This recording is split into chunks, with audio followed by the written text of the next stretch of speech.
හරි ආයුබෝවන් ළමයි ඔයාලට සුබ උදෑසනක් වේවා. ඒ වගේම සෞඛ්‍ය සම්පන්න ජීවත් වෙන්න හැකියාව, වාසනාව, ශක්තිය, ධෛර්යය ලැබෙන්න කියලා ප්‍රාර්ථනා කරන උදෑසනින්ම ඔයාලට. මොකද ඒ තරම්ම මේ වෙනකොට ලංකාවේ තත්ත්වය භයානකයි. ඒ නිසා සෞඛ්‍ය සම්පන්න ජීවිතයකුත් ඔයාලට මම ප්‍රාර්ථනා කරනවා. හොඳයි අද දවසේ අපේ බෞද්ධ ශිෂ්ටාචාර පන්තිය සාර්ථකව දෙවෙනි දවසේ ක්‍රියාත්මක වෙනවා. එතකොට මේ වෙද්දී අපි ගිය සතියේ යම් සටහනක් ලබා දුන්නා ಭಾರತೀಯ ඉතිහාසය සම්බන්ධයෙන්. ඒතකොට අද ඊටු ටික තමයි අපි සාකච්ඡා කරන්න බලාපොරොත්තු වෙන්නේ. ඊට මත්තෙන් අපි ගිය සතියේ කතා කරපු ටික මම නැවත වතාවක් පුංචි සිහිපත් කිරීමක් කරන්නම්. ඒ ටික සිහිපත් කරලා අපි අද දවසේදී පාඩමට එමු. එතකොට අපි ගිය සතියේදී සාකච්ඡා කරා මම හිතුවා ටිකක් ඉස්සර කට්ටිය සම්බන්ධ වෙයි. සම්බන්ධ වෙන තාක් අපි චුට්ටක් ගිය සතියේ කතා කරමු. අපි ගිය සතියේදී කතා කරා මේ ඉන්දියාව ජනාවාස වුණේ කොහොමද? ಭಾರತೀಯ ඉතිහාසය ගැන කතා කරද්දී අපිට ඉස්සරලාම කතා කරන්න වෙන්නේ ඉන්දියාව කොහොමද ජනාවාස වුණේ? එතකොට අපි ඒකට හේතු දෙකක් කතා කරා. එකක් තමයි බෞද්ධ නිර්ණායකය. හරිද? ලෝකේ ජනාවාස වුණේ කොහොමද කියන එක ගැන බෞද්ධ නිර්ණායකය කතා කරා. ඒකේදී අපි සාකච්ඡා කරේ අග්ගඤ්ඤ සූත්‍රයේ හැටියට. එතනදී කතා කරේ අග්ගඤ්ඤ සූත්‍රයේ හැටියට කොහොමද ලෝකේ ජනාවාස වුණේ කියන එක අපි කතා කරා. හරි? අග්ගඤ්ඤ සූත්‍රයට කලින් අපි කතා කරා සත්ත්‍ය සූර්යෝද්ගමන සූත්‍රය. සත්ත්‍ය සූර්යෝද්ගමන සූත්‍රයේ හැටියට අපි කතා කරා ලෝකේ විනාශ වුණේ කොහොමද කියන එක. අග්ගඤ්ඤ සූත්‍රයේ හැටියට කතා කරා නැවත ලෝකේ ආරම්භ වෙලා මිනිස්සු ජනාවාස ගොඩනගා ගත්තේ කොහොමද කියන එක ගැන අපි කතා කරා. ඊට පස්සේ ඕක ඇවිල්ලා බෞද්ධ නිර්ණායකයනේ. මේක ඇවිල්ලා බෞද්ධ නිර්ණායක බුදුහාමුදුරුවෝ දේශනා කරන විදිහට ලෝකේ විනාශ වුණේ සත්ත්‍ය සූර්යෝද්ගමන සූත්‍රයට අනුව ලෝකේ නැවත ආරම්භ වෙලා මිනිසා ලෝකේ ජනාවාස ගොඩනගා ගත්තේ අග්ගඤ්ඤ සූත්‍රයේ හැටියට නැත්නම් එහි දේශනාව අනුව අපි අවබෝධ කරගත්තා. ඊට පස්සේ අපි කතා කරා තවත් පැත්තකින් ලෝකේ සාමාන්‍ය විද්‍යාත්මකව පිළිගන්නා පරිණාමවාදී සංකල්පය අනුව පරිණාමවාදයේ අනුව එතනදීත් අපි තර්ක ගොඩනගා ගත්තා කොහොමද ඉන්දියාව ජනාවාස වුණේ කියන එක. පැහැදිලිද? මම ඒක ක්‍රමානුකූලව ඔයාලට ගිය සතියේදී පැහැදිලි කරලා දුන්නා. හැබැයි මේ අග්ගඤ්ඤ සූත්‍රයේ සහ සත්ත්‍ය සූර්යෝද්ගමන සූත්‍ර දෙක බලපුවාම අපි විද්‍යාත්මක පිළිගන්නා පරිණාමවාදී සංකල්පේ තරමක් නේද? පුංචි වෙනසක් සිද්ධ වෙනවා. හැබැයි අපි එකක් පිළිගත්තා මේ ලෝකේ විනාශ වීමේදී සත්ත්‍ය සූර්යෝද්ගමන සූත්‍රයෙන් අපි කතා කරේ ලෝකේ විනාශ වෙන්න කාරණාව යටතේ ඒකත් එක්ක බලපුවාම යම් තරමක පොඩි සත්‍යතාවයක් විද්‍යානුකූලව ලෝකයක් විනාශ වෙනකොට බලපාලා තියෙනවා. අපි කිව්වා මේ සත්ත්‍ය සූර්යෝද්ගමන සූත්‍රය කියන්නේ සූර්යෝ 7 දෙනෙක් පායනවා කියන එක. ඒ කියන්නේ ඉන්න සූර්යාගේ ආලෝකය වැඩි වෙලා ආලෝකය කියලා කියන්නේ අපි ආලෝකයක් නෙවෙයි එන්නේ. අපි ඒකට කියන්නේ තනිකරම තියෙන ලාවා. මේ ලාවා වල ආලෝකය තමයි සූර්යාගේ තියෙන්නේ. ඒතකොට මේ ලාවා විස්සාරණය වෙනකොට නේද? අපි කව විස්සාරණය වෙනවා කියලා විවෘත වෙනවායි කියලා. එහෙම විවෘත වීම වැඩි වෙනකොට ළඟම ඉන්න ග්‍රහයාගේ ලාවා ඇතුළාන්තයේ තියෙන ලාවා ප්‍රමාණය එළියට එනවා. හරිද? මේක බුදුහාමුදුරුවෝ දේශනා කරන එකට සත්‍ය සූර්ය 7 දෙනෙක් පායනවා කියන එක තමයි කියන්නේ. එතකොට ඒකයි පොඩි විද්‍යාත්මක මතය චුට්ටි එකගතාවයකට අපිට එන්න පුළුවන්. හැබැයි අග්ගඤ්ඤ සූත්‍රයේ තියෙන එකත් එක්ක සහ අපි විද්‍යාත්මකව පිළිගන්නා පරිණාමවාදී සංකල්පයත් එක්ක පොඩි ගැටලුවක් අපිට තියෙනවා. නමුත් එතන කතන්දර දෙකක් නේ. අග්ගඤ්ඤ සූත්‍රයේ මිනිස් වෙන්නේ ආබස්සර බඹලොවේ. පරිණාමවාදී සංකල්පයට අනුව ලෝකේ ජනාවාස වෙන්නේ නේද? අමීබා කියන මුහුදු ජීවියා තමයි ඉස්සෙල්ලාම අපිට හම්බ වෙන්නේ. ඔහුගෙන් තමයි ඒක ක්‍රියාවලිය සිද්ධ වෙන්නේ. එතකොට අපි කෙසේ වෙතත් අපි කතා කරපු ඊළඟ කාරණය තමයි ඉන්දියාවට කොහොමද මේ මිනිස්සු ජනාවාස වෙලා එන්නට හේතුව කියන එක. එතකොට මේකේදී අපි කතා දෙකක් කියුවා. දැන් අපි මේ දෙක පැත්තකින්ම තියන්නකො. මේ දෙක තියලා අපි නැවත වතාවක් බලමු ඉන්දියාව ජනාවාස වීමේ සාමාන්‍ය අපි කතන්දරය මොකක්ද කියන එක. ඒතර මේ පැත්තේ අනිකුත් රටවල් තියෙනවා. මේ පැත්තෙත් තියෙනවා. හරි. මේ පැත්තේ පොඩි කටක් මොකක්ද එකක් තියෙනවා. දන්නේ නැහැ. මොකක්ද දන්නේ නැහැ. මොකද නෙක්කුත් තියෙනවා. තාම මෙහෙටත් රටවල් තියෙනවා. right. එතකොට ලෝකේ පරිණාමවාදී සංකල්පය ගත්තොත් මේ හැම රටකම වාගේ මිනිස්සු නැත්තම් මේ පැරණි මානවයා නිර්මාණය වුණා. පැහැදිලිද? පැරණි මානවයා නිර්මාණය වුණා. එහෙම නිර්මාණය වෙලා වුන් මොකද උනේ ක්‍රමානුකූලව මුලින් තිබුණේ සංචාරක ජීවිතයක් වුන්ගේ මුලින් තිබ්බේ සංචාරක ජීවිතයක් ඔය කැලේ දොලේ ඇලේ වෙලේ තියෙන දෙකක් හම්බගෙන මේ හොයාගෙන කෑම තමයි උන්ගේ සිස්ටම් එක ක්‍රමවේදය ඒක. පසු කාලීන මිනිසා මොකද කරන්නේ කෘෂිකර්මාන්තය හා සත්ත්ව පාලනය කියන මේ දෙකට නැඹුරු වුණා. මොකටද නැඹුරු වුණේ? කෘෂිකර්මාන්තයටයි සත්ත්ව පාලනයටයි. හරිද? දැන් දඩයම් යුගයේ ඉවර වෙලා කෘෂි යුගය ආවා. ඒ කෘෂි යුගයේ එනකොට පුතා මිනිස්සුන්ට උමනා වුණ ස්ථීර ජනාවාසයක් ගොඩනගා ගන්න. පැහැදිලි නේද? මෙයාලට ඕන වුණා මොකද්ද? ස්ථීර ජනාවාසයක් ගොඩනගා ගන්න. තැන් තැන් වලට යමින් එයාලා හිටියේ. ඒ යන්නේක නතර කරලා එයාලගේ කෘෂිකර්මාන්තය කරගන්න, එයාලගේ සත්ත්ව පාලනය කරගන්න පුළුවන් භූමියක් වුන් හොයා හිටියා. ඉතින් එහෙම හොයා මෙයාලා විවිධ ප්‍රදේශයන් වලට මේ ආදි ප්‍රදේශවලින් විවිධ ප්‍රදේශවලින් සංක්‍රමණය වෙලා එහෙම ආපු අය අපි කතා කරා ඕස්ට්‍රියාව, හංගේරියාව, බාවේරියාව, රුසියාව, ජර්මනිය, ප්‍රංශය, ලතින් මේ වාගේ රටවල් වලින් ඉන්දියාවට ඇදී එන්න ගත්තා. ඒතර මං කිව්වා මේ තියෙන හිමාල කඳුවැටිය අපි උපකල්පනය කරමු මේ වාගේ ස්වරූපයක් තමයි දෙන්නේ. ඒතර මේ හිමාල කඳුවැටිය තරණය කරලා මෙයාලට එන්න බෑ පාගමන නේද? මෙයාලා අරන් එනවා කුෂි උපභෝග අරන් එනවා සත්තු අරන් එනවා මැලති කරපු සත්තු. ඒ නිසා මේ එයාලා තීරණය කරා තමන්ට සුදුසු භූමියක් හොයාගෙන යන්න. තමන්ගේ කුෂි කර්මාන්තය හා සත්ත්ව පාලනය කරන්න යන්න පුළුවන් සුදුසු භූමියක් හොයාගෙන යන්න එයාලා තීරණය කරා. එහෙම සංක්‍රමණය වෙලා එනකොට මෙයාලා khaybar දුර්ගය හරහා මේකට අපි කියනවා khaybar දුර්ගය කියලා. මෙතන විතරයි හිඩසක් තියෙන්නේ. මේ සම්පූර්ණ හිමාල කඳුවැටිය. එහෙනම් යන්න බෑ. තරණය කරන්න බෑ. නිසා මෙයාලා khaybar දුර්ගය හරහා මධ්‍ය ඉන්දියාවට ආවා. මේ මධ්‍ය ඉන්දියාව මැදින් ගලනවා නදියක්. අපි ඒකට කියව මොන නදිය කියලාද? සින්දු නදිය කියලා. මොකද්ද කියපුතේ? සින්දු නදිය. ඊට පස්සේ මේ සින්දු නදියේ දෙපැත්තේ මෙයාලා පදිංචිකරුවන් බවට පත් වුණා. ඒකට හේතු තිබ්බා. නේද? ඇයි මොනවද හේතු? මෙයාලගේ ප්‍රධාන ජීවනාලය තමයි කුෂ්කාර්මික ජීවිතය, ඊළඟ සත්ත්ව පාලනය. මේ දේවල් සඳහා අත්‍යවශ්‍යම සාධක තමයි මොනවද? පිරිසිදු මේ ජලය තිබීම. පිරිසිදු කතන්දරේ කෙසේ වෙතත් ජලය තියෙන්නට ඕනේ.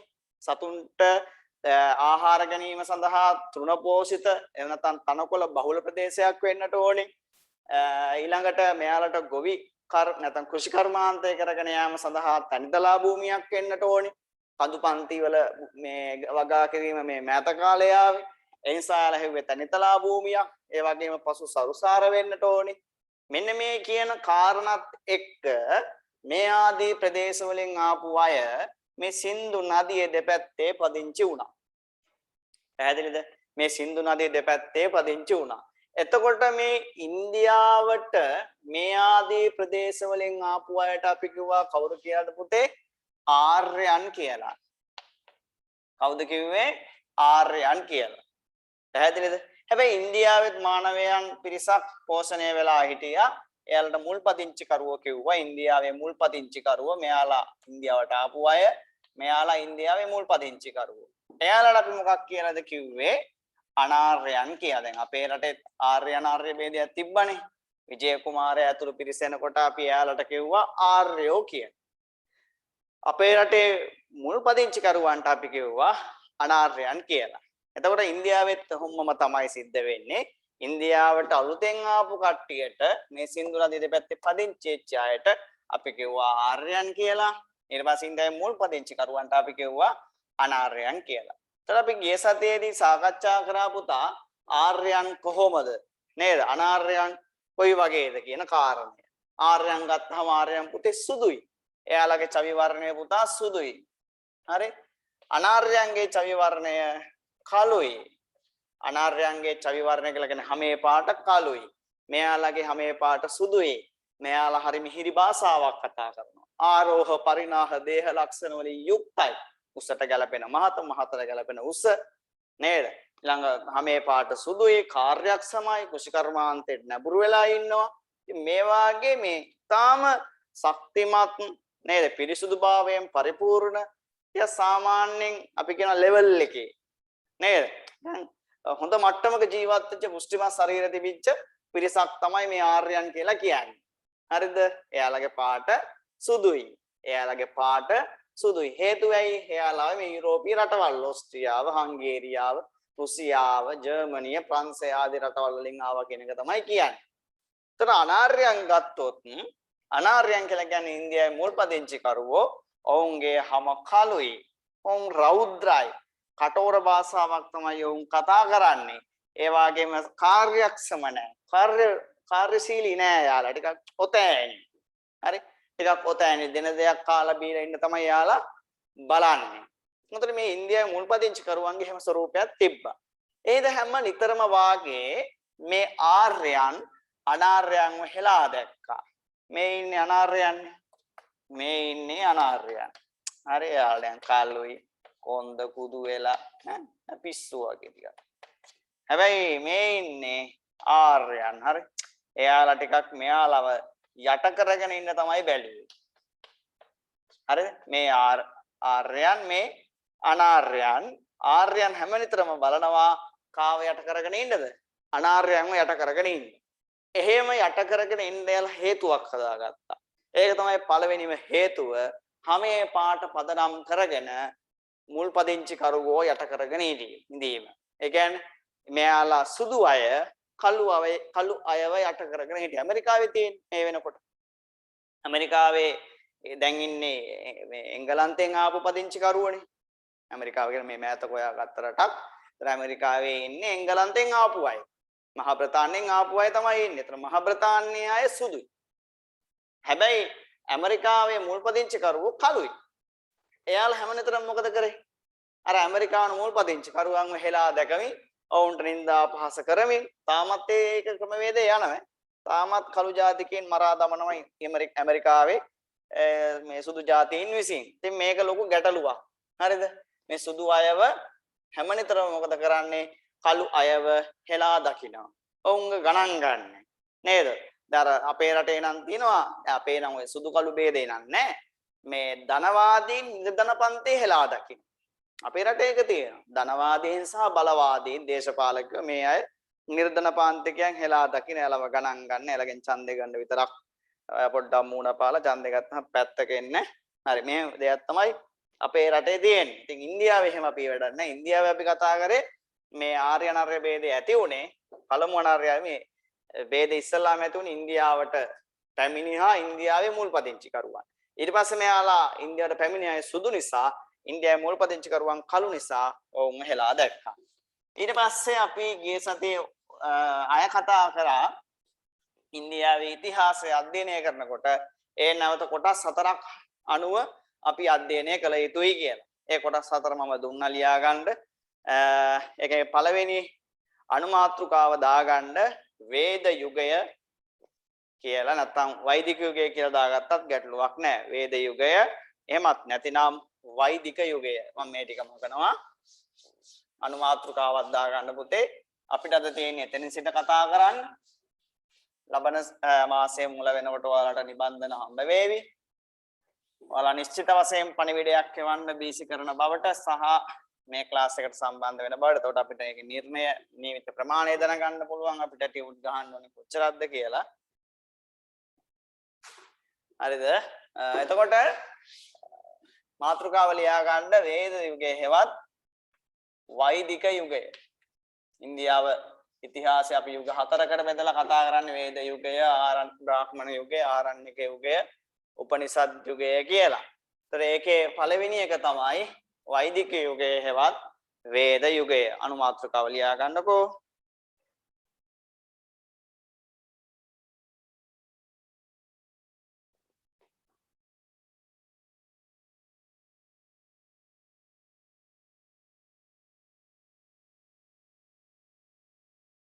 හරි.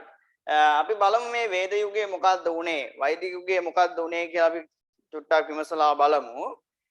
ඉන්දියාවේ ඉතිහාසය ගැන හදාරනකොට පුතා ඉන්දියාවේ මේ ඉතිහාස හැදෑරීම කරනකොට එය කොටස් හතරකට බෙදෙනවා. වේද යුගය, බ්‍රාහ්මණ යුගය, ආරණ්‍යක යුගය හා උපනිෂද් යුගය කියලා. එතකොට මේ වේද යුගය ගැන කතා කරද්දී වේද යුගයේදී උගන්වන්නේ නැත්නම් මේ වෛදික යුගයේදී උගන්වන්නේ ඉන්දියාවේ මුල්ම කාලපරාසය පිළිබඳව. හරිද? ඉන්දියාවේ මුල්ම කාලපරාසය පිළිබඳව තමයි මේකෙදි උගන්වන්නේ. මිනිස්සු කෘෂිකර්මාන්තයේ යෙදුනා. එයාලගේ ආගමික කටයුතු, ඊට පස්සේ මෙයාලගේ වෙන වෙන මොනවද මේ ආගමික විශ්වාසයන්, ඇදහිලි, යාග හෝම, ඊට පස්සේ මෙයාලගේ කියන්නේ මේ මුල්පදිංචි කරුවන්ද මෙයාලා හිටි කොයි වගේ අයද මේකේ හිටියේ. මෙන්න මේ කියන කාරණා තමයි මේ පාඩමේදී සාකච්ඡා කරන්නේ. එතකොට පුතේ මේ වේද යුගය ගැන කතා කරද්දී වෛදික යුගය ගැන කතා කරද්දී ඒකේදී විශේෂ වශයෙන් ඉස්මතු කරලා දක්වන්නට ඕනේ අර මම මුලින් සඳහන් කළා වාගේ ඉන්දියාවට පැමිණි පිරිස අපි කිව්වා ආර්යයන් කියලා. ඉන්දියාවේ මුල්පදිංචි කරුවන්ට අපි කිව්වා අනාර්යයන් කියලා. එතකොට මේ ආර්යයන් ගත්තහම පුතේ එයාලා වැඩි හරියක් කෘෂිකාර්මාන්තික ජීවිතය තමයි වැඩි හරියක් සිද්ධ කරේ. කෘෂි ආර්ථිකය වැඩි හරියක් සිද්ධ කරා. ඒ නිසා එයාලා සතුන් පාලනය කරගනිමින් තමන්ගේ කාර්යයෙහි උපරිම වශයෙන් නියැලලා හිටියා.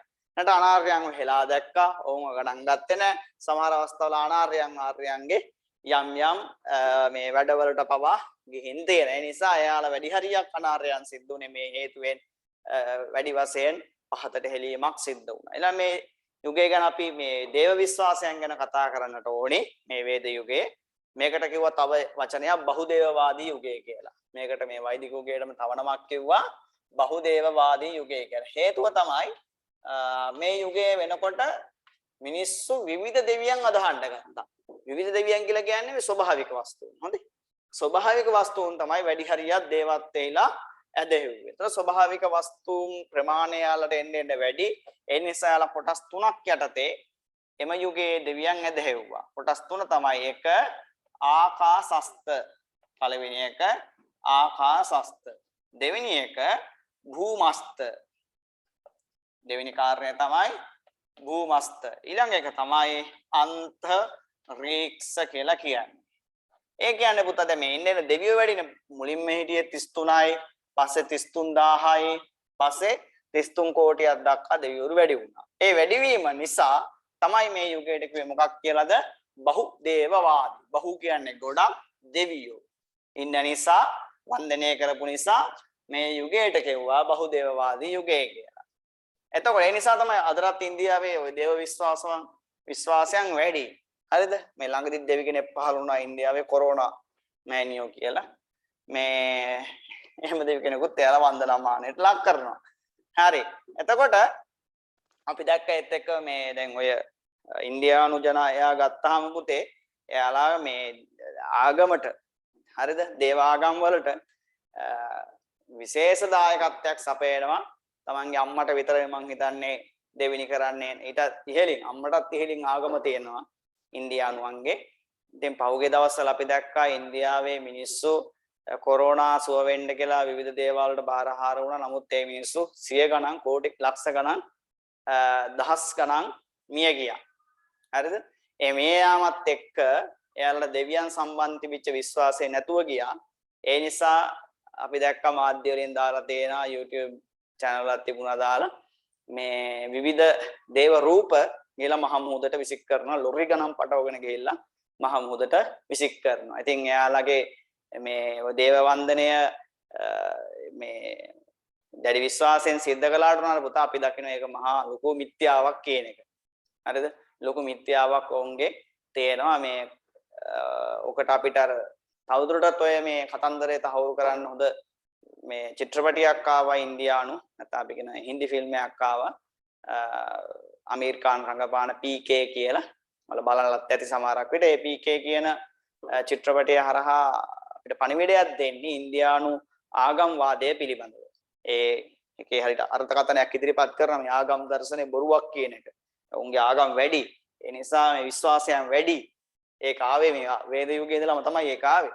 ඉතින් අදටත් ඉන්දියානුවන් සමහර පැතිවල විවිධ දෙවියන් වන්දනාමාන ලක් කරන මම හිතන්නේ ඒ ආගම් ප්‍රමාණය ඒ ඇදහිලි ප්‍රමාණය සීමා කරන්න බෑ බුදුහාරොත් කියනවානේ මේක ඇවිල්ලා ධර්ම කූෂ්ඨාගාරයක් කියලා. ඉන්දියාව කියලා කියන්නේ ධර්ම කූෂ්ඨාගාරයක්. ඒ කියන්නේ විවිධ ආගම් බහුලව රෝපණය වෙච්ච මේ ස්ථානයක් තමයි මධ්‍යස්ථානයක් තමයි ඉන්දියාව කියලා කියන්නේ. කූෂ්ඨාගාරය කියන්නේ කුෂ්ඨයක් වගේ ගෑවුණු තැන ආගම්. කුෂ්ඨෙත් එහෙමනේ ගෑවිච්ච තැන බෝ වෙනවා. ඒ වගේම තමයි ඉන්දියාවේ ආගමුත් තැන් වල බොහෝ සෙයින් බෝ වෙනවා. හරි. ඉතින් ඔය බහුදේවවාදයේ යුගයේ ඔහොම තමයි නිර්මාණය වුනේ. දෙවිවරු 33 කෝටියක් හිටියා. ඒ නිසා මෙයාලා මේක කොටස් තුනකට බෙදාගත්තා. මොනවාද කොටස් තුන?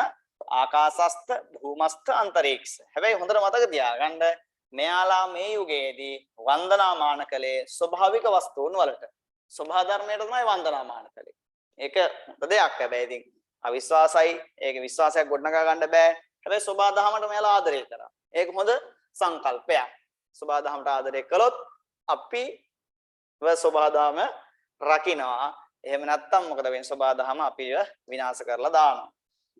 ඉතින් කෙසේ වෙතත් මෙයාලගේ මේ බහුදේවවාදී යුගයේ වෙනකොට දෙවිවරු ප්‍රමාණය වැඩි වෙච්ච නිසා දෙවිවරු කොටස් තුනකට බෙදුවා. එකක් තමයි ආකාශස්ත, ඊළඟ එක භූමස්ත, ඊළඟ එක අන්තරීක්ෂ. ආකාශස්ත කියලා කියන්නේ අහසේ වසන දෙවියෝ. ඒ කියන්නේ අහසේ තියෙන ස්වභාවික වස්තු. මොනවද? ඉර, හඳ, තාරකා, වලාකුළු, ඒ ආදී දේවල්. ඊට භූමස්ත. භූමස්ත කියලා කියන්නේ පොළවේ ඉන්න දෙවිවරු. ඒ කියන්නේ පොළවේ තියෙන ස්වභාවික සම්පත්. ඇල දොළ ගංගා මහා සමුද්‍රය මහ පොළොව මේ ආදී දේවල්. අන්තරීක්ෂ කියලා කියන්නේ අහසෙත් නැති පොළොවෙත් නැති ඒ අතරේ පිහිටන ස්වභාවික වස්තුන්. මේකට විශේෂ වශයෙන් ගත්තේ වැස්ස සුළඟ වැස්ස සුළඟ සහ විදුලිය වාගේ දේවල්. ඉතින් මේ විදිහට මේ යුගයේ ජනතාව තමන්ගේ ආගමික අදහිල්ලක් වශයෙන් බහුදේවවාදී යුගයක යෙදিলা හිටින. නැත්නම් ස්වභාවික වස්තුන් දේවත් එහිලා ඇදහෙව්වා. ඊට අමතරව යක්ෂයන්, ප්‍රේතයන්, ඒ ආදී සම්බන්ධ දේවල්, යාග හෝම දේවල් දැන් එයාලා යම්කිසි භෝගයක් වගා කරගත්තට පස්සේ ඒක දෙවියන්ට පූජා කරනවා. හරිද? මේකෙන් තමයි යාගය කියන එකත් ආරම්භ වෙන්නේ. වෛදිකුගේම තමයි යාගය කියන නැත්තම් අද බුදුදහමේ අපි කියනවා දානය කියලා.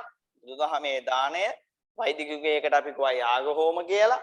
ඒක නිර්මාණය වුණේ මේ වෛදික යුගයේ. හරිද? එයාලාගේ අස්වැන්න නෙලා ගත්තට පස්සේ එයාලා මොකද කරන්නේ? ගින්නක් ගොඩ ගහනවා. හරිද? ගින්නක් පොයදර ටිකක් මේවා කරලා ගින්නක් පත්තු කරනවා. හරිද? ඊට පස්සේ මේකට දානවා මොනවද? Taman නෙලාගත්ත අස්වැන්න ගිනි ගොඩට දානවා. Taman නෙලාගත්ත අස්වැන්න අපි කියමුකෝ වී කියලා, බාර්ලි කියලා, මොනාරි තල හරි මුං හරි මොන කවුපෝ මොනාරි මේ ගින්නට දානවා. ඇයි මෙයාලා මේ ගින්නට දාන්නේ මේක? එයාලාගේ අස්වැන්න කරගන්න දායක උනේ කවුද? මෙයාලට කෙනෙක් හිටියේ නෑනේ. දායක උනේ කවුද? මහා මේ අහසින් වැටෙන වැසි ජලය තමයි එයාලට උපකාරී වුනේ. ඒ නිසා එයාලා හිතනවා අපිව රැකගන්න, අපේ භෝගය කරගන්න, අපේ කුසි කර්මාන්තේ කරගන්න අපිට උදව් වුනේ අහස නම්, වැසි ජලය නම් අපි එහෙ ඉන්න දෙවියන්ට මෙව යවන්න ඕනේ. නේ ප්‍රතිගුණ සැලකීම. අන්න එහෙම. ඒ නිසා එයාලා මොකද කරන්නේ? තමන් වගා කරගත්ත දේවල් ගින්නට දැම්මා. ඒතර මෙයාලා විශ්වාස කරා ගින්නට දැම්මට පස්සේ ගින්නෙන් ඒවා පිච්චිලා එයින් නැගෙන දුම අහසට යනවා. අහසේ ඉන්න දෙවියෝ ඒවා බාර ගන්නවා. එහෙම හිතලා මෙයාලා මොකද කරේ? තමන්ගේ අස්සනු ගින්නට දැම්ම. බලි බිලි පූජා ආවා. නේද? පසු කාලීනව දැන් අපි අදටත් දැකලා තියෙනවා. දන්නවා මේ ලංකාවෙත් තියෙන ඔය Hindu අයගේ මේ දේව ක්‍රියාවලිවලදී නැත්නම් දේව ඇදහිලි විශ්වාසවලදී මේ ලක්ෂ ගණන් සත්තු මරනවා. එළුවෝ නේද? මරන්නේ. එළුවෝ තමයි වැඩි සහ කුකුල්ලෝ වැඩි හරියක් මරනවා. වැඩි හරියක් එළුවා. හරි? එයාලා එළුවා ඇති කරන්නේ මේ බලි බිලි පූජා සඳහා. මොනතරම් මෝඩ වැඩක්ද කියන එක අපිට තේරෙනවා. මොකද දෙවියෝ කියලා කියන්නේ මහා උත්තරීතර පිරිසක්. එයාලා මේ දැන් අපි සංකල්පය ගත්තොත් එහෙම ඇත්තම සංකල්පය ගත්තොත් නැත්නම් බුදුදහමෙත් කියන දේ ගත්තොත් එහෙම දෙවියන් කියලා කියන්නේ හොඳ සැප ලෝක තියෙන පිරිසක්, සැප ලෝකයේ ඉන්න පිරිසක්. හරිද? බුදුදහම අනුව ගත්තත්. අනිත් එක අපි කොහොමවත් හිතනවා මේ දෙවිවරු කියන සංකල්පය ගත්තොත් එහෙම දැන් ඔය අර Hindu අය වැඩි හරියක් මේ වෙනකොට මේ විශ්වාස කරන්නේ ශිව පාර්වතී ඊට පස්සේ විෂ්ණු කතරගම මේ වගේ අයන කදිරේශ ওই වගේ අය තමයි දේවත්වයෙන් අදහන්නේ. ඉතින් එවැනි දේව පදනමකින් ඉන්න අය සත්තු මරන්න කියලා අනුදැනව දාරනවාද නේද? ඉතින් එහෙම කරන්නේ නැහැ. ඉතින් ඒක ඇවිල්ලා ඔවුන්ගේ තුල තියෙන දැඩි මෝඩ මිත්‍යා මතයක් තමයි මේ සත්තු මරලා බලි බිලි පූජා කරන එක. ඕක බ්‍රාහ්මණ යුගයේදී වැඩි වෙනවා. කොච්චර වැඩි වුණාද කියලා හෙවුනොත් එහෙම මහා පුරුෂ ලක්ෂණ තියෙන සද්දන්ත පිරිමි යාග හෝම සඳහා යොදාගත්තා. ඔවුන්ගේ ගෙල කපලා ඔවුන්ගේ ලේ ගින්නට බලි බිලි වශයෙන් පූජා කරන තරම් ඔවුන් වෙන මහා මෝඩ මුග්ධ පිරිසක් බවට පත් වුණා. ඉතින් මෙහෙම තමයි මේ බහුදේවවාදී යුගයේදී සිද්ධ වෙන්නේ, වෛදික යුගයේදී සිද්ධ වෙන්නේ. මේකේදී වේද ග්‍රන්ථ හතරක් රචනා වුණා. ඍග් වේදය, යජුර් වේදය, සාමන් වේදය, අතර්වණ වේදය. මේවා සම්බන්ධයෙන් මේ දෙහිලි ආගම් විශ්වාස සම්බන්ධයෙන් තමයි මෙතනදී තියෙන්නේ. හොඳයි එහෙනම් පුතේ අපි අද සටහන අපි මේක සම්බන්ධයෙන් ලියාගමු මේ මාතෘකාව සම්බන්ධයෙන් වේද යුගය, වෛදික යුගය, තව එකකට නමක් කිව්වා බහුදේවවාදී යුගය කියලා. හොඳයි මෙහෙම ලියා ගන්න.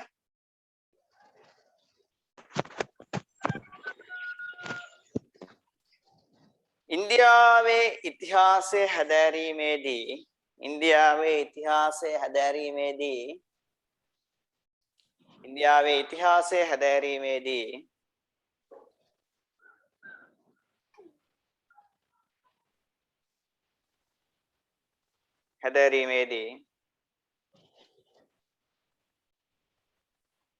එහි පළමු යුගය වශයෙන් දැක්වෙන්නේ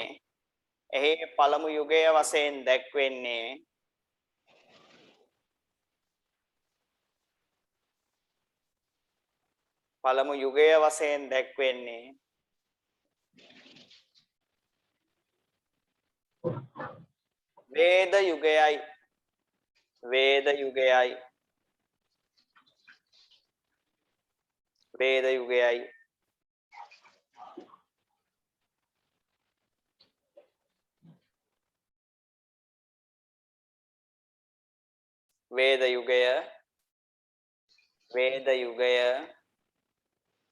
වේද යුගය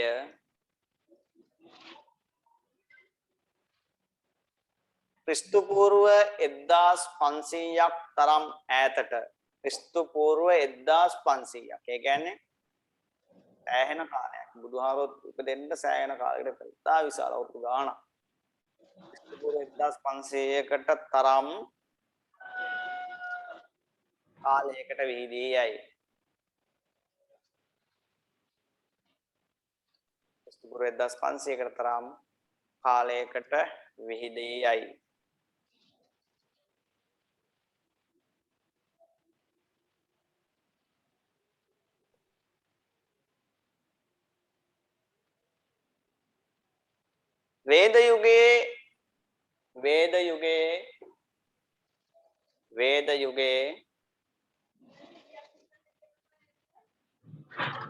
වේද යුගයේ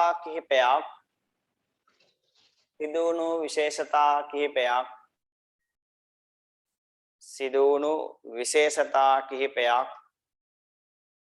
වේද යුගයේ සිදුවුණු විශේෂතා කිහිපයක් පහතින් දැක්වේ. වේද යුගයේ සිදුවුණු විශේෂතා කිහිපයක් පහතින්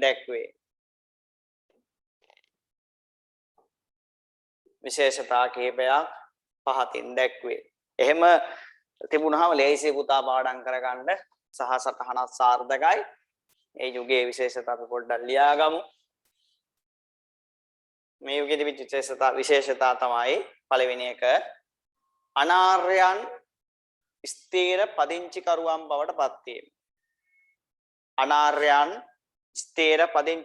බවට පත්වීම.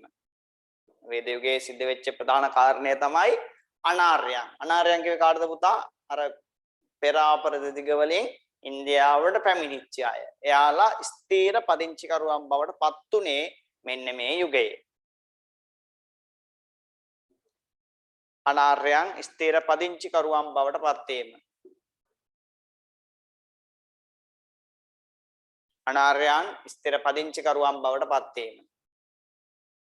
ඊළඟ දෙවෙනි කාරණය කෘෂිකර්මාන්තයට මූලික තනක් ලැබීම කෘෂිකර්මාන්තයට මූලික තනක් ලැබීම කෘෂිකර්මාන්තයට මූලික තනක් ලැබීම කෘෂිකර්මාන්තයට මූලික තනක් ලැබීම දෙවෙනි කාරණය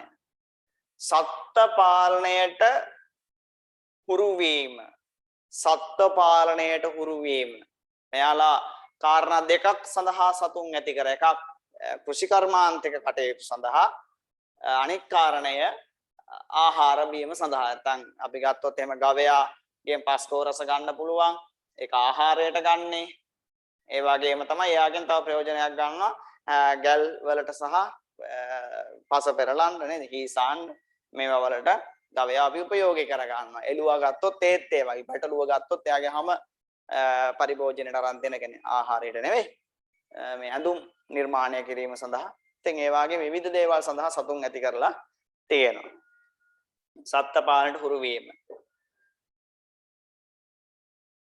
ඊළඟ වර්ණ ભેදය ඇතිවීම ඔන්න වේද යුගයේ තව එකක් සිද්ධ වුණා මොකද්ද වර්ණ ભેදය ඇති වුණා වර්ණ ભેදය ඇතිවීම පාට වර්ණය කියලා කියන්නේ මොකද්ද පාට අනුව මිනිසා වර්ගීකරණය වුණා සුදු සහ කළු සුදු අයව කළු අයව හෙලා දැක්කා ඕක දිගින් දිගටම ගියා ඔය වර්ණ ભેදය දිගින් දිගටම යනවා පළවෙනි වර්ණ ભેදය ඇති උනේ පාට අනුව මිනිසා වර්ගීකරණය වීම පාට අනුව ශරීරේ පැහැය ගන්න වර්ණ ભેදය ඇතිවීම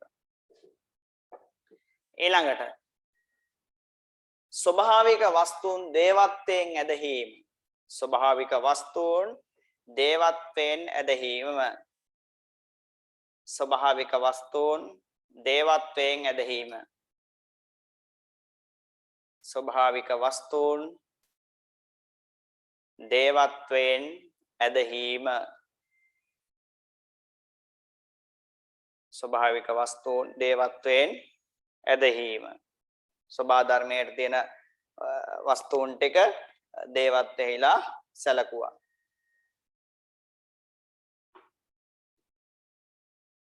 ඊළඟට වේද ග්‍රන්ථ නිර්මාණය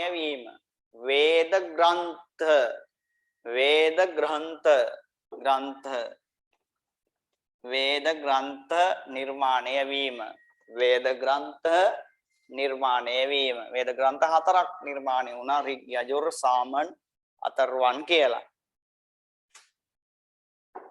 හරිද වේද ග්‍රන්ථ නිර්මාණය වීම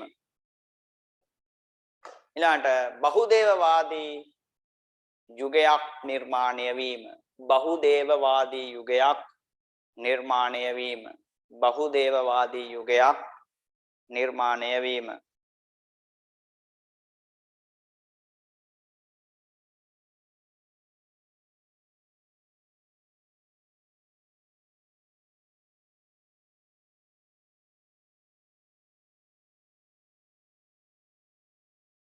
බහුදේවවාදී යුගයක් නිර්මාණය වීම යනාදී ලක්ෂණ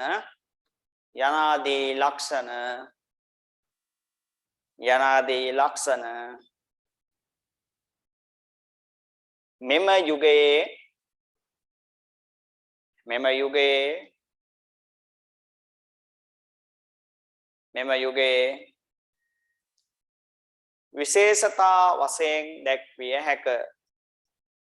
විශේෂතා වශයෙන් දැක්විය හැක මෙම යුගයේ විශේෂතා වශයෙන් දැක්විය හැක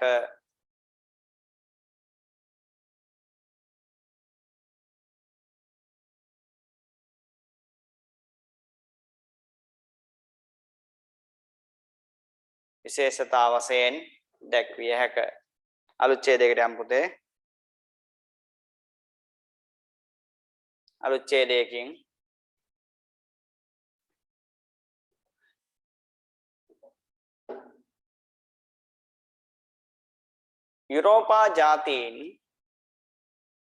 යුරෝපා ජාතීන් යුරෝපා ජාතීන්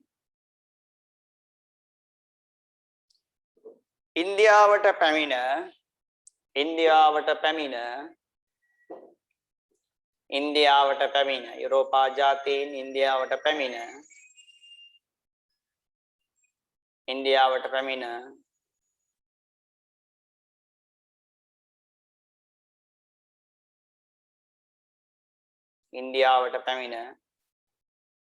සින්දු නදිය දෙපස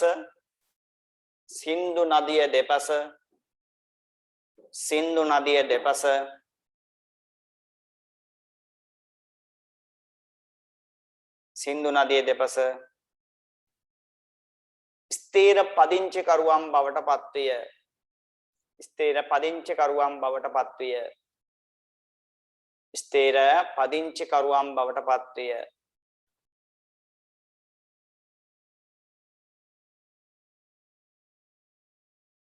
ස්ථීර පදිංචිකරුවන් බවට පත්විය.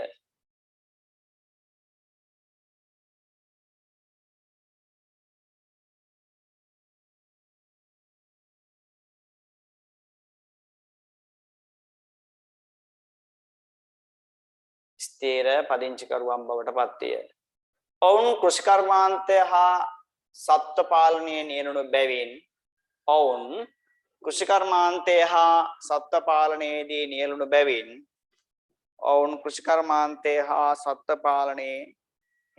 බැවින්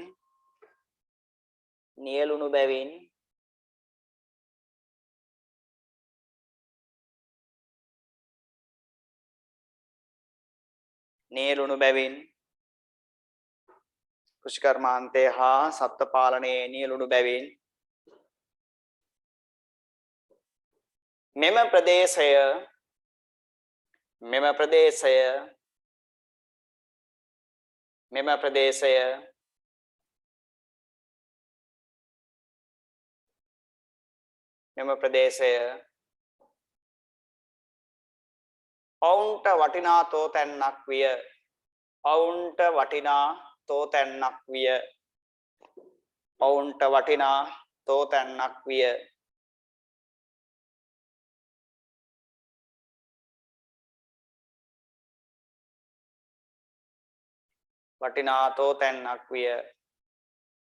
ඉන්දියාවට පැමිණි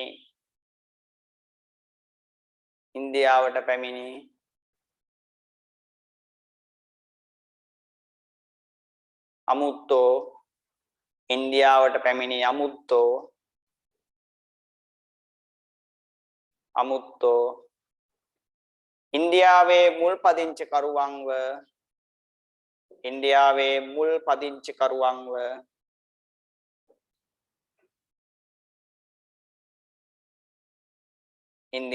මුල් පදිංචිකරුවන්ව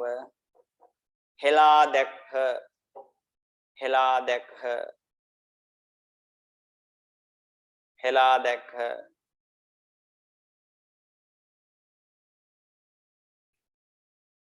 දැක්හ. එයට ප්‍රධානතම හේතුව වූයේ ඔයාලට මං කියන දේ වේගෙ වැඩි නම් මෙසේජ් එකක් දාන්න. මයික් ඔන් කරලා නම් කියන්න බැරි වෙයි මෙසේජ් එකක් දානොත් වේගෙ වැඩි නම් කියන්න. මෙම යුගයේ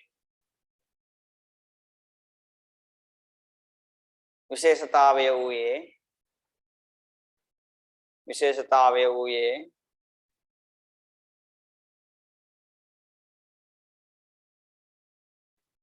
ඉන්දියාවට අලුතෙන් පැමිණි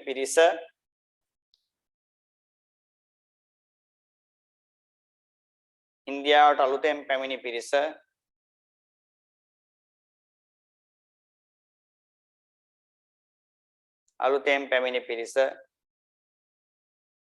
චවි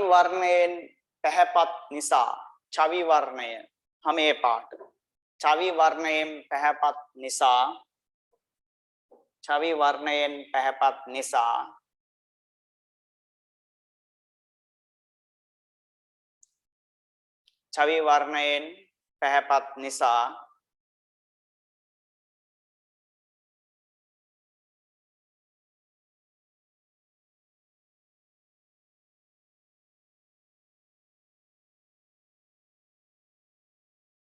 ඡවි වර්ණයෙන් පැහැපත් නිසා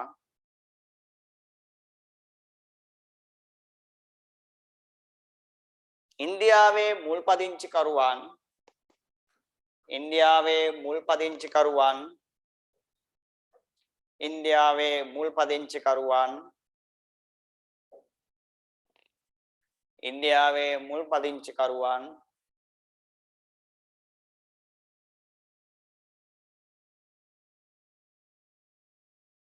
ඡවි වර්ණයෙන්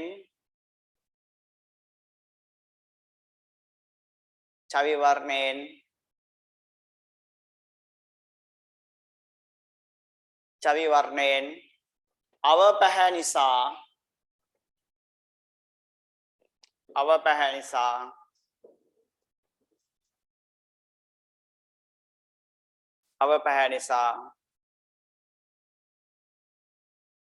ඔවුන් අතර භේදයක් නිර්මාණය විය. ඔවුන් අතර භේදයක් නිර්මාණය විය. ඔවුන් අතර භේදයක් නිර්මාණය විය.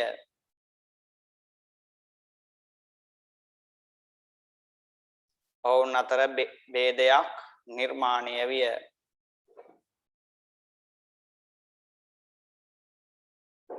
භේදයක් නිර්මාණය විය. එම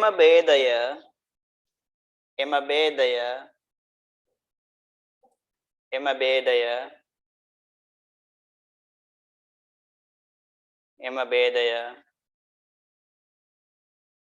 වර්ණ භේදය යනුවෙන් හඳුන්වයි. වර්ණ භේදය. වර්ණ කියන එක පොඩ්ඩක් එතනදී වරහණක් දාලා ලියා ගන්න පාට කියලා. වර්ණ භේදය ඇති. පළමු වර්ණ භේදය ඇති විය.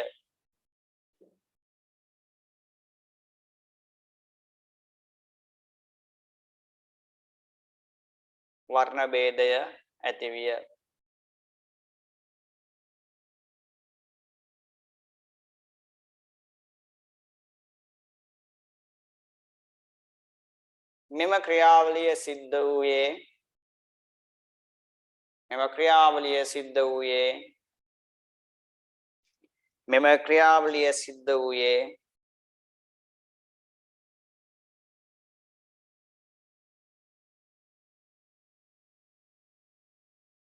මෙම ක්‍රියාවලිය සිද්ධ වූයේ වේද යුගයේ නොහොත් වෛදික යුගයේය. වේද යුගයේ නොහොත් වෛදික යුගයේය. වේද යුගයේ නොහොත් වෛදික යුගයේය.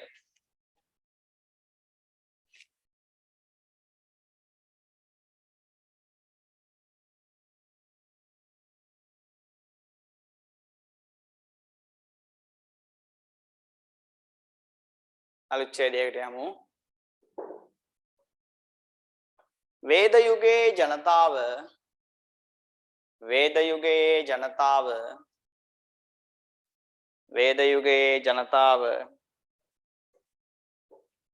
යුගයේ ජනතාව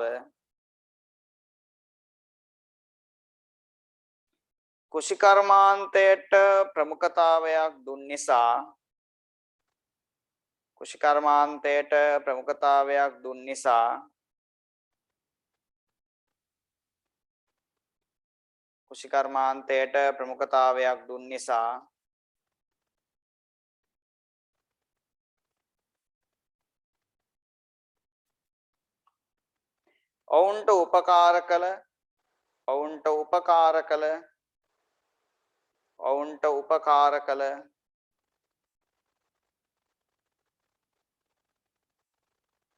ඔවුන්ට උපකාර කළ සොබාදහම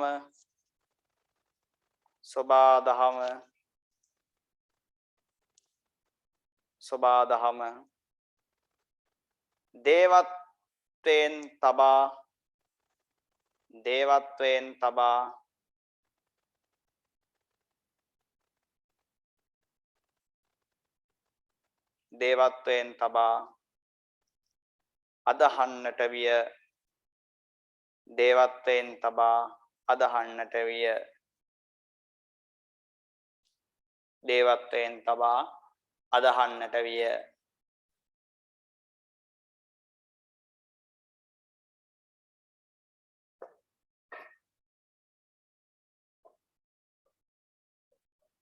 ඊට ප්‍රධානතම හේතුව බවට පත් වූයේ ඊට ප්‍රධානතම හේතුව බවට පත් වූයේ ඊට ප්‍රධාන හේතුව බවට පත් වූයේ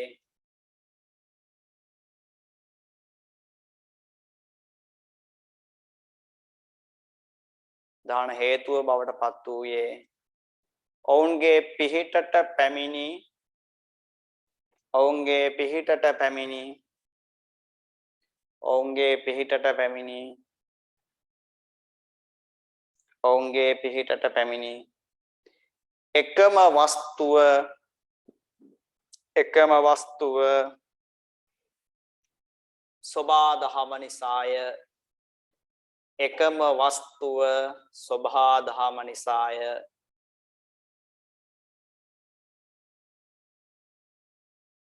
සෝභා දහම නිසාය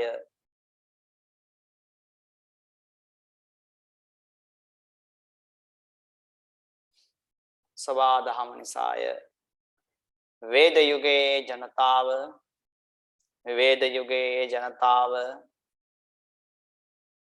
වේද යුගයේ ජනතාව මේ ආකාරයට ක්‍රමානුකූලව මේ ආකාරයට ක්‍රමානුකූලව මේ ආකාරයට ක්‍රමානුකූලව මේ ආකාරයට ක්‍රමානුකූලව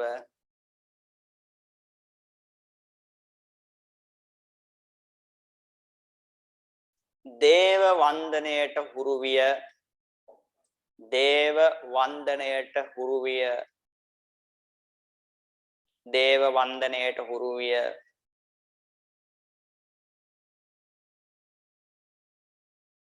දේව වන්දනයට හුරු විය මේ ඔවුන්ගේ ප්‍රධාන ආගමික සංකල්පයයි මේ ඔවුන්ගේ ප්‍රධාන ආගමික සංකල්පයයි මේ ඔවුන්ගේ ප්‍රධාන ආගමික සංකල්පයයි මේ ඔවුන්ගේ ප්‍රධාන ආගමික සංකල්පයයි දැන් මේක පුතා ඔවුන්ට විතරක් නෙවෙයි අපේ රටෙත් එහෙමම තමයි අපේ රටෙත් බුදුහාමුදුරුවෝ එන්නට කලින් මෙරට ජනතාව කුෂිකර්මාන්තික ජීවිතයක් කොහොමද ගත කරා එහෙම ගත කරනකොට අපේ මිනිස්සුත් අපේ රටේ මිනිස්සුත් මුලින්ම වන්දනමානයට පත් කරේ සෝභාදහම සෝභාදහම පස්සේ තමයි යක්ෂයන් ප්‍රේතයන් මියගිය ඥාතීන් වන්දනාමාන කරන්න පටන් ගත්තේ ඉස්සෙල්ලාම සෝභාදහම තමයි වෙන්නේ ඉතින් ඒක අපි අදටත් කරනවා අදටත් අපි ගස් වඳිනවා අදටත් අපි විවිධ පර්වත වඳින්න යනවා ඉතින් ඒක හැබැයි නිකම්ම පෝෂණය වුණේ නැහැ ඒකට හැබැයි බුදුදහම කියන එක මහින්දාගමණයෙන් පස්සේ එකතු වෙනවා දැන් අපි සමනල කන්ද වඳින්න යනවානේ පර්වත වන්දනේ හරිද හැබැයි ඒක නිකම්ම පර්වත වන්දනයක් කරේ නැහැ මිහිඳුහාමුදුරුවෝ මේ ඒකට පොඩි ආගමික සංකල්පයක් දුන්නා බුදුහාමුදුරුවෝගේ පළවෙනි ලංකා ගමනේදී සුමන සමන් දෙවියන්ගේ ආරාධනා මත බුදුරජාණන් වහන්සේගේ පාද ස්පර්ශය පාද ලාංඡනය ශ්‍රී පාදයේ තියෙනවා. ඉතින් ඒක හඳුන්වා දීමක් කරා මහින්දාගමනේදී. ඉන් පස්සේ මිනිස්සු මොකද කරන්නේ? ඔන්න මේ සමනල කන්ද වදින්න යනවා. ඔන්න අපේ මිනිස්සු මිහින්තලා ගල වදින්න යනවා. දැන් අනුරාධපුරේ ජීවත් වෙන අය දන්නවා. පොසොම්පෝයට කාත් එක්කලා යනවා කොහේ වන්දනා කරන්නද? මිහින්තලේ ගල වදින්න. තේරුණා නේද? ඉතින් ඒක තාමත් අපෙත් තියෙන සෝභා දහම සංකල්පයක නැති වෙලා ගිහිල්ලා නැහැ. අපි අදට ශ්‍රීමා බෝධිය වඳිනවා. ගෙදර ගමේ තියෙන මේ නාගහයට තියෙන කෝවිලට අපි වඳිනවා. ගමේ තියෙන නුග ගහයට තියෙන කෝවිලට වඳින්න යනවා. ගමේ තියෙන ඇසතු ගහයට තියෙන කෝවිලට වඳින්න යනවා. දැන් ওই විලච්චිය පැත්තෙන් එහෙම යනකොට දාන විලච්චිය ළමයි කීප දෙනෙකුත් ඉන්න නිසා මේ ඔයාමඩුව හරිය තියෙන ඇසතු ගහක් යට දේවාලයක්. උතනින් හැමෝම යන හැමෝම වන්දනාමාන කරගෙන යන්නේ. ඒක තමයි ඉතින් සෝභා දහමත් එක්ක එකතු වෙලා ඒකට දේවවාදී සංකල්පයකුත් එකතු කරලා වන්දනාමාන කරනවා. පැහැදිලිද? අපි ජයශ්‍රී මහ බෝසත්තු වඳින්නේ ඇයි? අපේ ආගමත් එක්ක බද්ධ කරලා ඒ උන්වහන්සේට මේ පිහිට වෙන්න උපකාර කරපු ඒ බෝරුක්සෙන් ආපු අංකුරයකට තමයි අපි වඳින්නේ. හරි ඒ ආපු පැලයකට තමයි අපි වන්දනාමාන කරන්නේ. පන්සලේ තියෙන බෝධියට අපි වඳින්නේ නැද්ද? ඔයාලගේ පන්සල් වල තියෙන බෝධියට වන්දනාමාන කරනවා. පැහැදිලි නේද? ඒ වගේම අපි ගල් වඳින්න යන්නේ දැන් ඔය බුදුහාඳුරුන්ගේ පිළිම නිර්ම සේරුව මේ කොහෙද අවුකන රැස්සෙහෙර ඊට පස්සේ මේ මාලිගාවිල තොළුවිල එතනින් ගියපුවාම පොළොන්නරුවේ ගල් විහාරය ඒ වගේ තියෙන පිහිටි ගලෙන් බුදු පිළිම අඹලා අපි හොඳ ආකාරම දන්න එක ගලක් කියන්නේ නේද හැබැයි ඒකට ජීව ගුණයක් දීලා තියෙනවා බුදුරජාණන් වහන්සේ පිළිරුව නිර්මාණයට අපි ඒකත් දන්නවා හැබැයි අර කාරණේ අපි යට හිතේ තියාන අපි ගල් හඳලත් එනවා ඉතින් ඒකට ආගමික සංකල්පයක් දීලා තියෙනවා ඉතින් ඒක අද වර්තමානයේ වෙනකොට ඒ තුළට නවීන බවක් ඇවිල්ලා තියෙනවා. නිකම්ම ගල තිබ්බහම වැන්දේ නෑනේ. හරිද? හැබැයි ඒක පිළිරුවක් නිර්මාණය කරන් පස්සේ අපි ඒ ගල වැන්දා. පැහැදිලිනේ? ඒ වගේම තමයි දැන් අපි දන්න සමහර කෘෂිකර්මාන්තික ජීවත් වෙන මිනිස්සු විශේෂයෙන්ම රජරට කෘෂි මේ කර්මාන්ත නියලන අය තමන්ගේ භෝගය කිරීමට පෙර, ඒ කියන්නේ වගාව කිරීමට පෙර එයාලා දෙවියන්ට බාරහාර වෙනවා. විශේෂයෙන්ම රජරට ජනතාව බාරහාර වෙන්නේ පුල්ලයාර දෙවියන්ට. එහෙම නැත්නම් ගණ දෙවියන්ට. නේද? ඊට පස්සේ එයාලා කියනවා අස්සන්න නිරලාගෙට ගත්තායින් පස්සේ ඔබ වහන්සේ වෙනුවෙන් කිරියාහාර පූජාවක් සිද්ධ කරනවා. එතකොට අපි දැකලා තියෙන අනන්ත සමහර පැතිවල මොනවා හරි ඔය පැතලි කළු ගලක් ගෙනල්ලා හරිද? පැතලි කළු ගලක් ගෙනල්ලා ඕක හොඳට මේ කහ වතුරෙන් සුද්ධ කරලා පිහ දාලා හොදලා ඕකේ අඳිනවා මේ පුල්ලාර දෙවියන්ගේ රූපය. හරිද? පුල්ලාර දෙවියන්ගේ රූපය අඳිනවා. අඳින්න හොඳ නෑ ඒක. මට චිත්‍ර දෙන්න බැරි හින්දා. හරිද? එහෙම ඇඳලානේ ඔය අර දේව ලාංඡනය පොඩ්ඩක් නිර්මාණය කරලා ඔහමනේ ඕක පොඩ්ඩක් ඔහම නිර්මාණය කරලා ඊට පස්සේ පුල්ලාර දෙවියන් ඒ විදිහට ඇඳලා මේ ගලේ මොනවෙන්ද අඳින්නේ හුණු වලින්. හුණු වලින් ඇඳලා මේ ගලට වඳිනවා මිස්. ඉස්සරහින් මේ ක්‍රියාහාර තියලා මිනිස්සු මේකට වන්දනාමාන කරනවා. ඉතින් මේක වැරදි සංකල්පයක් නෙවෙයි. ඒක තමයි අපේ විශ්වාසය. මිත්‍යා විශ්වාසය ඕක තමයි. ඒක මේ මිත්‍යාතර මිත්‍යාවක් ඒක. තමකාරේ ගත්තත් ඕක මිත්‍යාවක්. නමුත් අපේ විශ්වාසය ඕකනේ. අපේ විශ්වාසය ඕක. ඒ හින්දා අපි මොකද කරන්නේ? මේ අර පොඩි ගලකට අපි වන්දනාමාන කරනවා. හැබැයි නිකම්ම වන්දනාමාන කරන්න ඒකට පොඩි දේවත්වයකුත් දීලා තියෙනවා. අර මම අර කිව්වේ චිත්‍රපටියක් බලන්න කියලා කියනවා PK. ඕකේ එක අවස්ථාවක දැක්වෙනවා. දැන් ඒකේ ප්‍රධාන සංකල්පය තමයි මේ දේවාගම්, ඒ කියන්නේ සමහර ආගම් ප්‍රතික්ෂේප කිරීම, මිත්‍යා විශ්වාස ප්‍රතික්ෂේප කිරීම තමයි ඒක ප්‍රධානම සංකල්පය. ඒකේ ඉන්නේ ප්‍රධාන නළුවා අමීර් ખાන්. ඔහු පිටසක්වල ජීවියෙක් හැටියට තමයි ඉන්දියාවට එන්නේ. මේ ඔහු මොකද කරන්නේ? මේ බුලත් පිට කන්න හුරු වෙනවා. හරිද? මේ පිටසක්වල ජීවියා වල බල්ලා තිබුණා මතක ඇති. බුලත් පිට කන්න හුරු වෙනවා. එතකොට මෙයා එක කෙනෙකුට ඔප්පු කරන්න හදනවා මේ ආගම් කියන එක බොරු කියලා. එයා කියනවා ඔප්පු කරන්න. එයා ටග් ගාලා මොකද කරන්නේ? වටපිට බලලා මේ වගේ පැතිලි ගලක් හොයා ගන්න කැම්පස් එකක් ඉදිරියේ ඉන්නේ. කැම්පස් එකට යන්නේ. එතකොට දාර්ශනික ළමයි යන්නේ. හරිද? ඒ තරම් බුද්ධිමත් තමයි කැම්පස් වල ඉන්නේ. ඒක තමයි උන් මේ තහවුරු කරන්නේ. කැම්පස් එකේවත් එවැනි බුද්ධිමතුන් නැහැ මේ මිත්‍යා විශ්වාසය ඒ තරම් ඉන්දියාවේ තියෙනවා කියන එක. ටග් ගාලා මේ පැතිලි ගලක් ගන්න පැතිලි ගලට අර බුලක් කියලා ගහනවා. බුලක් කියලා ගහලා ඒකේ පොඩි පොඩියට මොනවාද රූපයක් ඇඳලා අර කැම්පස් එකේ ඉස්සරහලු ගහක් තියෙනවා. ගහ යට තියලා මෙයා මේකට වඳිනවා. කවුද වඳින්නේ? අර පිටසක්වල ජීවියා මනුස්ස වේශයෙන් ඉන්නේ. අමීර් ખાන් නළුවා. ඔහු මේකට වන්දනාමාන කරනවා. හරිද? ඒ අර එන අයට පොඩ්ඩක් පේන්න ඕකට වැඳලා සල්ලි ටිකක් දානවා. හරිද? අතේ තියෙන කාසි ඒ වගේ සල්ලි කොල ටිකක් දාලා අර කට්ටියට පේන්න වදිනවා. දැන් මේක දැක්ක කැම්පස් එකේ ළමයි මොකද කරන්නේ? ඕගාලා ඇවිල්ලා එතෙන්ට බිම පෙරලි තමන්ගේ තියෙන සල්ලි දදා වන්දනාමාන කරනවා. හවස් යනකොට මිනිස්සයා සල්ලි පොදියකුත් අරගෙන එතනින් යනවා. ඌ සල්ලි හොයාගන්නේ එහෙම. හරිද? එතන උදාහරණ මෙතන ඇත්තම දෙවියන් නැහැ කියන්නේ මුගේ බුලක් කියලානේ මේකේ තියෙන්නේ. මුගේ බුලක් කියලා තමයි මේකේ තියෙන්නේ. හැබැයි ඒක අර මිත්‍යා විශ්වාසයේ දැඩිකමට සමහරව ඒක පිළිගන්න කැමති නැහැ. දැන් ඔයාලගේ ඔය සිංහල කරනවා නම් සිංහල කරන අය දන්නවා මේ නූතන පද්‍යයේ ඔයාලගේ 12 සිලබස් එකට අදාළව පද්‍ය පන්ති තියෙනවා කුකුළු හැවිල්ල කියලා. හරිද? කුකුළු හැවිල්ල කියලා. ඒකේ තියෙන්නේ මේ කුකුලෙක් මිනිස්සෙක් ගෙන නැති වෙලා ලංකාවේ සිද්ධියක්. නැති වෙලා ඒ මිනිස්සයා ඒ වෙනුවට කතරගම දෙවියන්ට බාරහාර වෙනවා. කුකුල හොයලා දුන්නොත් මරපු එක හොයලා දුන්නොත් රණින් කුකුළු රුවක් පුදමි. මගේ කුකුල මරපු එක හොයලා දුන්නොත් කතරගම දෙවි හාමුදුරුවනේ මං ඔබ වහන්සේට රණින් කුකුළු රුවක් පුදමි රිදියෙන් බිජු වටක් පුදමි. රන්දුනුහි දෙකක් පුදමි රුවට රිදී රුවක් පුදමි. බලන්න කොච්චර දේවල් කරනවද කියලා. තමන්ගේ ගෙදර හිටපු කුකුලා මරපු එක අහු වුණොත් අල්ලා දුන්නොත් මරලා දුන්නොත් මං ඔබ වහන්සේට දෙන දේවල්. රණින් කුකුළු රුවක් රිදීෙන් බිජු වටක් රන්දුනුහි දෙකක් රුවට රිදී රුවක්. බලන්න දැන් තව කුකුල් පට්ටියක් මුඩ ගත්තා ඒක. හරි. ඉතින් ඒ හින්දා මේ ඒ තරම් මිත්‍යා විශ්වාස හරි ජනප්‍රියයි. හරි. එතකොට දැන් මේ යුගයේදී මේ පළමු ආගම්වාදී සංකල්පය මොවුන් තුළ නිර්මාණය වෙනවා. ඉතින් ඒ නිර්මාණය වීම අර සබහා ධර්මයේ පදනම් කරගත්ත ආගම්වාදී සංකල්පයක්. right. අලුත් ඡේදයකට යමු. මෙහෙම ලියා ගන්න. මෙම යුගයේ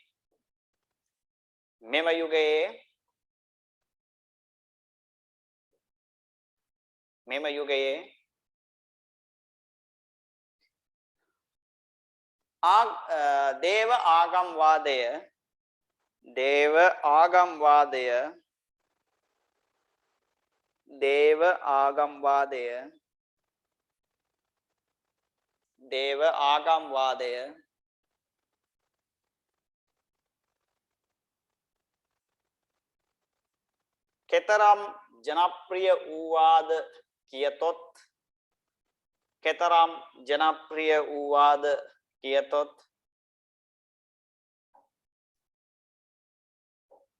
කෙතරම් ජනප්‍රිය වූවාද කියතොත්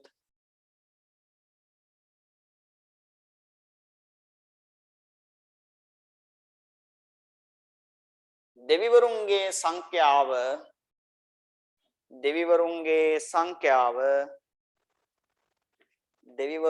සංඛ්‍යාව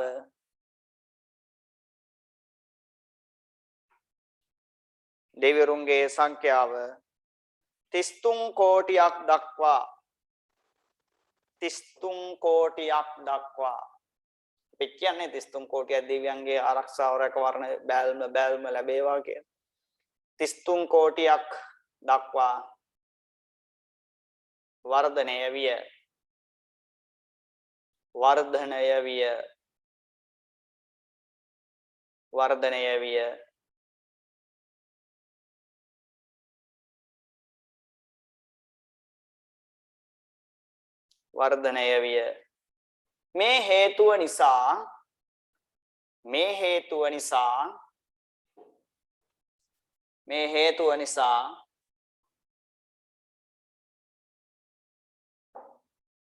මේ හේතුව නිසා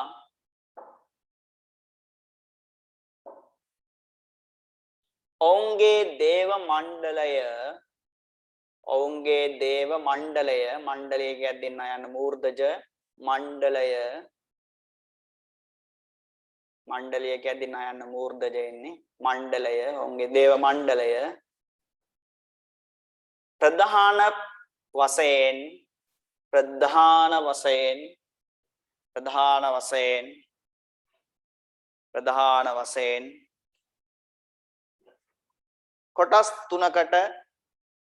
කොටස් තුනකට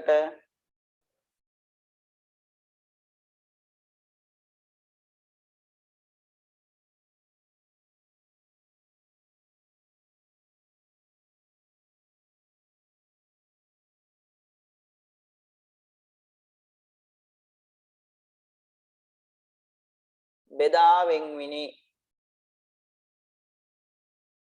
කොටස් තුනකට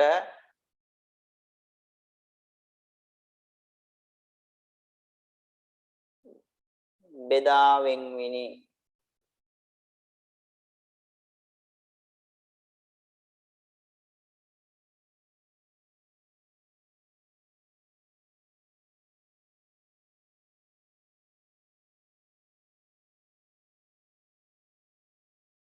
කොටස් තුනකට බෙදා වෙන්විනි.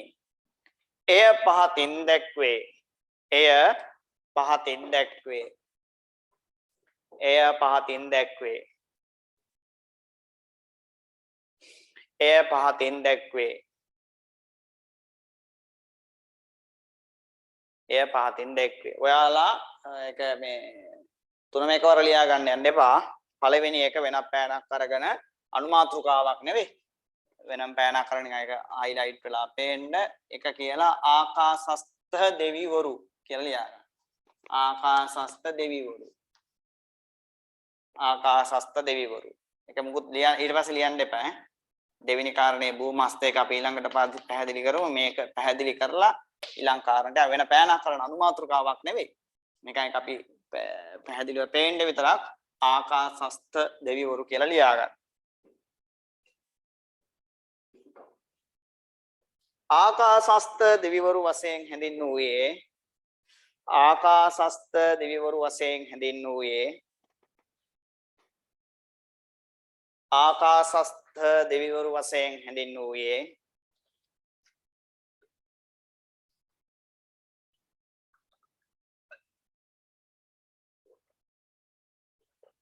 දෙවිවරු වශයෙන් හැඳින්වුවේ අහසේ තිබෙන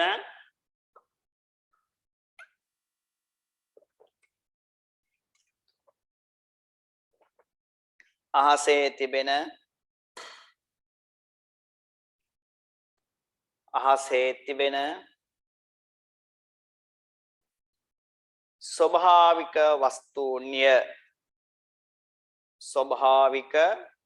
වස්තුන්‍ය අහසේ තිබෙන ස්වභාවික වස්තුන්ය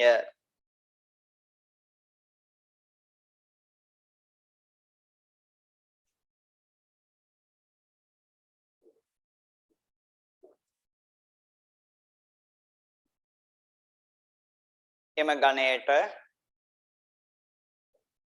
ගණයට නැත්නම් කොටසට ගණය කියන්නේ කොටස එම ගණයට එම නැත්නම් කොටසට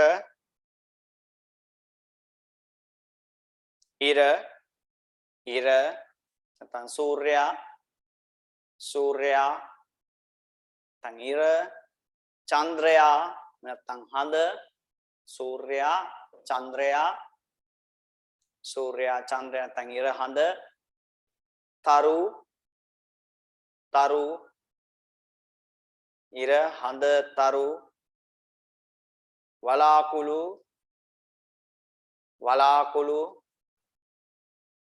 වලාකුළු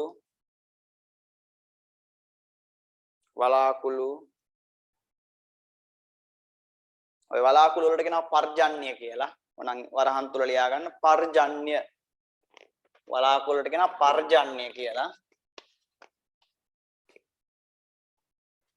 පර්ජන්‍ය වලාකුළු.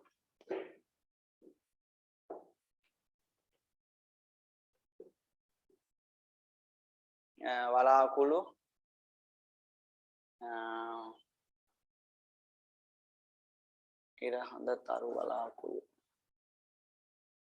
ආදී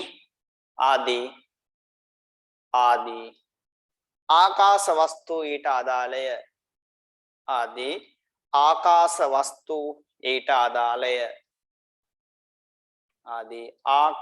වස්තු ඊට අදාළය ආකාශ වස්තු ඊට අදාළය right ඒ ගැන චුට්ටක් අපි කතා කරමු. දැන් මේ වේද යුගයේ වෙනකොට ඉරට නැත්නම් සූර්යයාට හඳට පුදුම ඉල්ලුමක් තිබ්බා. හරි? ඉර හඳ තරු ඊට පස්සේ වලාකුළු වගේ දේවල් මෙයාලා දේවත්වයෙන් ඇදහෙව්වා. දැන් මෙයාලා විතරක් නෙවෙයි දියුණු ශිෂ්ටාචාරයක ආසියාවේ ඉන්න මිනිස්සු. හරිද? යුරෝපීය මිනිස්සු මේකේ නෑ. ආසියාතික මිනිස්සු වැඩි හරියක් අදටත් ඉර වඳිනවා, හඳ වඳිනවා, තරු වඳිනවා, වලාකුළු නම් නැහැ.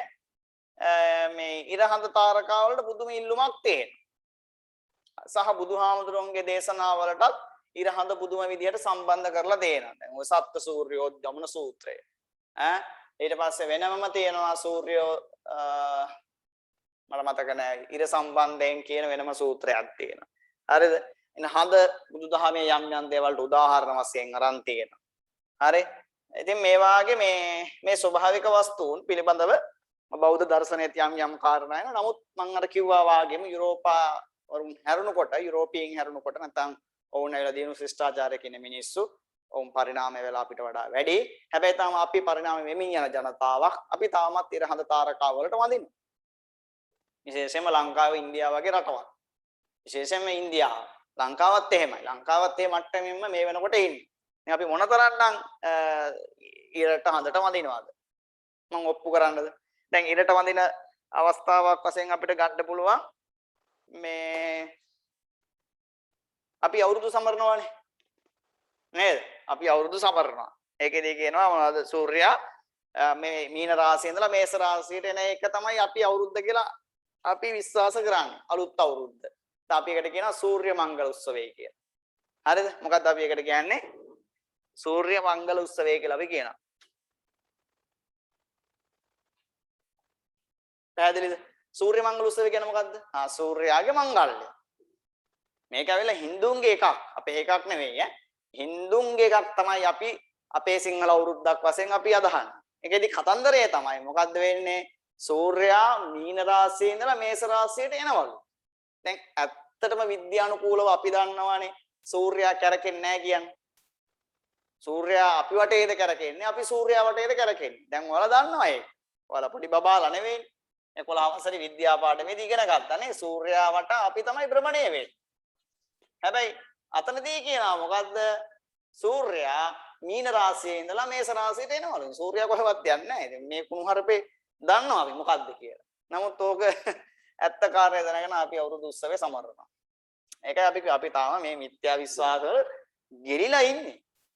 මම දකින දේ නම් අවුරුදු උත්සවය කියන එකත් මහා පට්ටපල් පචය බොරුවක්. ඕනේ නැහැ. මේකත් මිත්‍යා විශ්වාසයක්. හරි? සර් අපේ සංස්කෘතිය කණ්ඩ තමයි හදන්නේ කියලා. නෑ සංස්කෘතිය කනවා නෙවෙයි මම කියන්නේ. ඇත්තටම කතා කරොත් මේක බොරුවක් නෙවෙයිද? ඔයාලම හිතලා බලන්න. ඔයාලම හිතලා බලන්න සූර්යයා කියන කෙනා හරිද මීන රාශියේ ඉඳලා මීන රාශිය කියලා කියන්නේ තරුනේ. මීන රාශිය කියලා කියන්නේ මොකද? ඒ තරු තාරකා විද්‍යාව. හරි? මේ තාරකා කියලා කියන්නේ මේ එක මේ ආකාශයේ තියෙන වස්තුන් ටිකක්. හරි? ආකාශ වස්තුන් ටිකක්. ඔව්වට නම් දැන් මේ දැන් ඔය කියනවනේ සෙනසුරු අපල. දැන් ඔය සූර්යයා මේ ඉන්නේ සූර්යයා. හරි? මේ තියෙන්නේ චක්‍රාවාට. හරි? ඔය වගේ ඉන්නා නේද? බුද්ධ, සිකුරු, පෘථිවි ඔය විදිහට ග්‍රහ ලෝක 9ක් තියෙනවානේ. 9ක් මට මතක නැහැ. 9ක් විතර තියෙනවා. හරිද? දැන් මේ පෘථිවියේ ඉන්න මිනිස්සුන්ට මේ අනිකුත් වස්තුන්ගෙන් බලපෑම් එල්ල වෙනවලු. සිකුරුගෙන් බලපෑම්, සෙනසුරුගෙන් බලපෑම්, බ්‍රහස්පතිගෙන් බලපෑම්, සෙනසුරු අපල උච්ච වෙලා, නීච වෙලා, පච වෙලා. එහෙම කියනවනේ සිකුරු උච්ච වෙලා. ඒ කාලේ නම් ඉතින් හරි අමාරුයි තියාගන්න. ඔය 12 13ට ගිහුවම සිකුරු උච්ච වෙනවා. හරි? පරිස්සමෙන් ඉන්න ඕනේ. ඒ ඉඳලා දැන් මේ වස්තුන් වලට පුළුවන් ද පුතා මේ පෘථිවියේ ඉන්නට බලපෑමක් එල්ල කරන්න. මේවා එක එකව ජීවත් වෙන්නවත් නෑ. මේවා ජීවත් වුණා නම් අපිට කියන්න පුළුවන් එහෙ ඉන්නේ උන් හරි මෙහෙට බලපෑමක් එල්ල කරනවා කියලා. හැබැයි අපේ තියෙන මිත්‍යා විශ්වාසවල පදනම ඕවෙන් තමයි හඳහන් කියන එක නිර්මාණය. ඒ කියන්නේ මේ තරු. මේ ආකාශ වස්තුන් කියන්නේ තරුනේ පුතා. අපිට හවසට සිකුරු ගහය අප්‍රේණවයි. අපිට හවසට ඊට පස්සේ සිකුරු ගහයන් පස්සේ ඔන්න ටිකක් විනාඩි 5 10ක් යද්දී බුධ ග්‍රහය පේනවනේ. පේනව නේද? ආහස දිහා බලන් ඉන්න ඇතිනේ. හරි. ඉතින් මේවට තමයි අපි තරු කියන්නේ. මේ ආකාශ වස්තුන් වලට. හරිද? එතකොට අපේ උපන් වේලාවට හඳහනක් හදනවා. ඒ හඳහන හදනකොට කියනවා මේ වෙලාවේ ඉපිදිච්ච කාට සෙනසුරුගෙන් අපලයි. මේ වෙලාවේ ඉපිදිච්ච කාට සිකුරුගෙන් අපලයි. රාහුගෙන් අපලයි. හරියට ලග්නයකුත් දෙනවා මොනවාද මේස වෘෂභ කන්‍යා තුලා ඒ වගේ මගුල් ගොඩක් දෙනවා. ඔය එකක් හොයාගෙන තිබුණ නැත්තම් මොනවා කියන්නේ? රයිට් ඒ නිසා අපිට තේරෙනවා දැන් මේ වෙනකොට අපි නම් ඊර හඳ තරු මේ දේවල් අපි අදහන විශ්වාස කරනවා. දැන් තායික දැන් සෙනසුරු අපල තියෙනවා නම් උට කියනවා අදහන බලන එක කියනවා. හරි. ඔයාට මේ අපරෙන් දුර වෙන්න ඕන නම් බලු කපුටු දානයක් දෙන්න. එහෙම නැත්තම් කාක නීල මාණික්කයක් පළඳින්න. එහෙම නැත්නම් සෙනසුරට පහන් පත්තු කරන්න. එහෙම නැත්නම් දවස් 7ක් බෝධි පූජා තියන්න. හරිද? ඔන්නෝක තමයි අද තත්ත්වෙ. මේ ඉතින් බුදුහාරොත් කියන එක අවස්ථාවකදී ඕනවට වඩා මේ මිත්‍යා විශ්වාස පිළිපදින්න යන්න එපා. විශ්වාස කරන්න යන්න එපා. ඒ වගේ සත්‍යතාවයක් නැහැ පුතේ. ඇත්තම කාරණේ. ඉතින් ඕලම හිතලා බලන්න. ඉතින් මේ පෘථිවිය අපි මෙතන ඉන්නවා. පෘථිවිය අපි මෙතන. ඉතින් මේ බුද්ධකේවත් සිකුරුකේවත් මොකේ සෙනසුරුකේවත් ජීවි නැත්තම් හරි මේ ජීවි ලෝකේ ඉන්න අපිටවත් සමහර කෙනෙක්ට බලපෑමක් කෙල්ල කරන්න බෑනේ. හිතන්නකෝ. දැන් ඔයාලා අද අපි අතර ළමයි 10 දෙනෙක් ඉන්නවා. ඒ 10 දෙනාට මට මෙතන ඉඳන් මට බලපෑමක් කෙල්ල කරන්න පුළුවන්. මෙතන මට බලපෑමක් කෙල්ල කරන්න බෑනේ. මට ඔයාලට ගහන්න පුළුවන්. දෙන්නේ කොහෙද මේ සෙනසුරු ඉන්න කෙනෙක් ගහන්නේ? ඈ අපිට අණවින කරන්නේ කොහොමද? මට ප්‍රශ්නයක් මේක. හරි මට මේක දැවන්ත ප්‍රශ්නයක්. ඒ නිසා මම මේ දේවල් වැඩි විශ්වාස කරන කෙනෙකුත් නෙවෙයි. ඉතින් ඒ හින්දා මේ ඉතින් ඉරට මේ සූර්ය මංගල උත්සවය ඉතින් අවුරුදු උත්සවය කියලා කියන්නේ ඉරට වැදා ඉන්නවා. කෙහෙම් මලක්. හරිද? ඊට පස්සේ තාරකා ශාස්ත්‍රය කිව්වහම එතකොට ඔය හඳහන් කතන්දරේ නිර්මාණය වෙන්නේ මේ තරු ආශ්‍රිතව. තරු රට ආශ්‍රිතව. හරි? ලග්නයක් අපිට එනවා. ඉතින් ඒව අනුව තමයි වේලාව හදලා ඔය හඳහම් බැලනි කතන්දර මේක. ඊට පස්සේ හඳ නේද? හඳ ගත්තොත් පෘථිවියට ආවේනික වස්තුවක්. හඳ කියලා කියන්නේ පෘථිවියට ආවේනික වස්තුවක්. හරිද? ඒක විලාගෙන මේ හඳ කියලා කියන්නේ මේ අපේ පෘථිවිය වටා කරකමින් යන මේ වස්තුවක් නිසා තමයි හඳ කියලා කියන්නේ. නමුත් අපි හඳ දවසට මේ අපි නිකන් ඒ වන්දනාමාන කිරීමක් කරන්නේ නැද්ද හඳට? ඈ මට ඔයාලා කියන්නකෝ. කියන්න බෑ නේද අපි මේ පන්සලේ යන හොඳ ලස්සන සාකච්ඡා ගන්න තිබ්බා. ඔයාලම හිතලා බලන්නකෝ මේ දැන් අපේ රටේ මිනිස්සු අපේ රටේ ඉන්දියාව විසින් ගන්නෑ අපේ රටේ මිනිස්සු සිල් සමාදන් වෙන්න යන්නේ කවදටද? සිල් සමාදන් වෙන්න යන්නේ කවද? මං කියන දේ සමහර මේ මම උගන්වන්නේ බෞද්ධ ශිෂ්ටාචාරය. ඒ වගේම තමයි බුද්ධ ධර්මයේ පිළිබඳව හොඳ අධ්‍යයනයක් කරලා තියෙන කෙනෙක්. හරිද? එහෙම කෙනෙක් මම මේ කතා කරන්නේ. එතකොට මේ හිතන්න පුළුවන් ආපෝ මේ සර් මේ බෞද්ධ දර්ශනය විනාශ කරන්න හදනවායි කියලා. නෑ මම ඔයාලට හිතන්න දෙන්නේ. දැන් අපේ ආයේ සිල් ගන්න යන්නේ කවදටද? හඳ පායපු දවසට. හරිද? හඳ 12 ආකාරයෙන් කියලානේ කියන්නේ. ඒ කියන්නේ මේ ආකාර 16කින් සම්පූර්ණ වෙන්න ඕනේ. හරිද? දැන් 8ක් සම්පූර්ණ වෙනකොට අපි ඒකට කියුවා පුරාටවක කියලා. හරිද? හඳ කෑලි 8ක් සම්පූර්ණ වෙනවා භාගයනකොට කිව්වා අපි මොකක් කියලාද? පුරාටවක පෝය. හරි? ඊතුරු භාගයේ සම්පූර්ණ මේ සමස්ත හඳම සම්පූර්ණ වෙනකොට අපි කිව්වා පුර 15ක කියලා. සමස්ත හඳම පරිපූර්ණ දවසට අපි කිව්වා පුර 15ක කියලා. ඊට පස්සේ ආපහු අනිත් පැත්තට හඳ අඩු වීගෙන යනවා. හඳ අඩු වෙන්නේ නැහැ. හරිද? සූර්යාගේ ආලෝකය පෘථිවිය හරහා තමයි වැටෙන්නේ හඳට.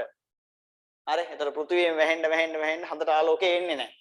කාගෙන්ද ආලෝකය එන්නේ නැත්තේ? සූර්යාගේ. ඒතකොට තමයි මේ පැත්තට කියන්නේ. ඒතර මේකට කියනවා මොකද්ද? අවාටවක කියලා. මේක පුරාටවක. මේක අවාටවක. මේක 15ක. ඊට පස්සේ සම්පූර්ණයෙන්ම පෘථිවියට හඳ වැහෙනවා. සූර්යාගේ ආලෝකය වැටෙන්නේ නැහැ. එදාට අපි කියනවා අමාවක කියලා. හඳ තියෙනවා. හඳට ආලෝකය නැහැ. හැබැයි අපේ උන් කියනවා මොකද්ද? අද හඳ නැහැ. අද අමාවක දවසක්. අමාවකට සිල් ගන්න ඕනේ. පුරාටවකට සිල් ගන්න ඕනේ. අවාටවකට සිල් ගන්න ඕනේ. හොඳයි සිල් සමාදන් වෙන හොඳයි මම නෑ කියනවා නෙවෙයි.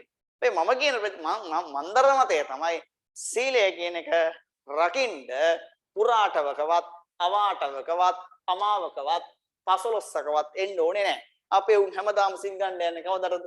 15කට. ඔයාලා හිතන්න මම මේ කියන එක හිතන්න. අපේ අය හැමදාම සිල් සමාදන් වෙන්න යන්නේ කවදටද? 15කට. මම කියන දේ තමයි ඇයි මේ 15ක දවස් එනකන් මේ හඳ කියලා කියන්නේ හඳට සම්පූර්ණයෙන් ආලෝකය වැටෙන්නේ මේ පෘථිවිය හරහා මේක මිදුනට පස්සේ. එදාට ආලෝකය උඩරින් වැටෙනවා හඳට. මොකද එයත් අපේ වටේ කරගෙනවනේ. මේක ඇවිල්ලා ආකාශ වස්තුවක්. හරි?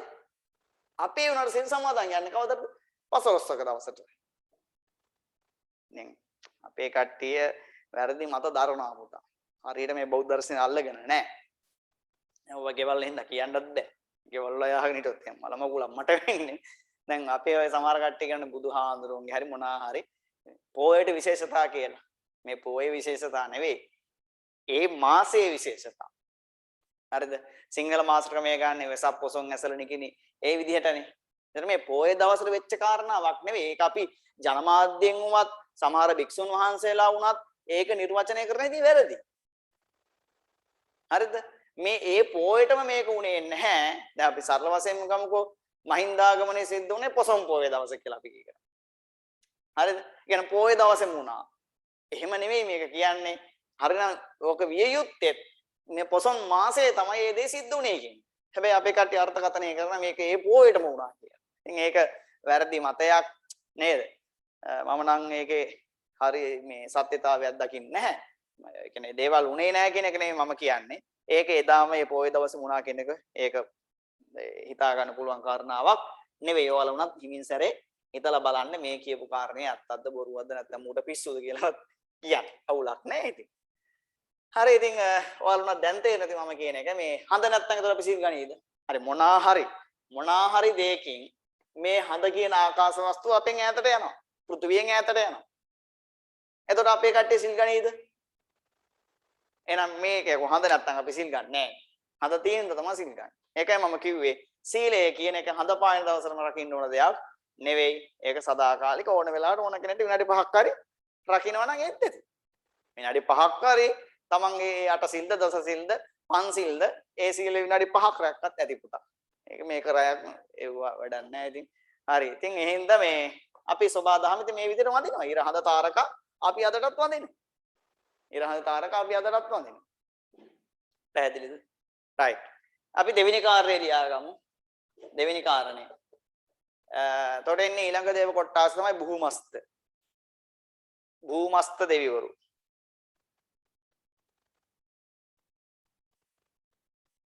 භූමස්ත දෙවිවරු.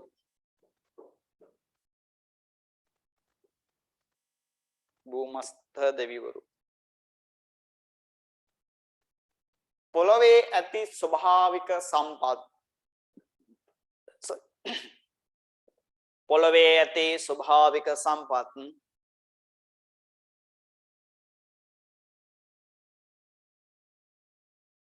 පොළවේ ඇති ස්වභාවික සම්පත්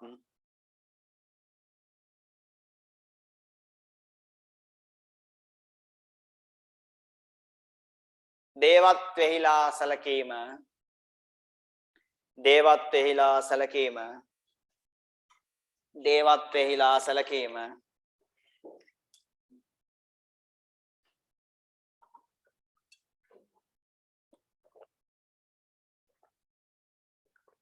දේවත්වෙහිලා සැලකීම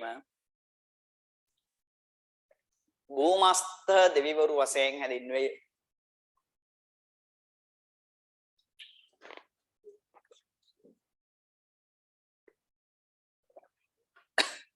භූමස්ත දෙවිවරු වශයෙන් හැඳින්වේ.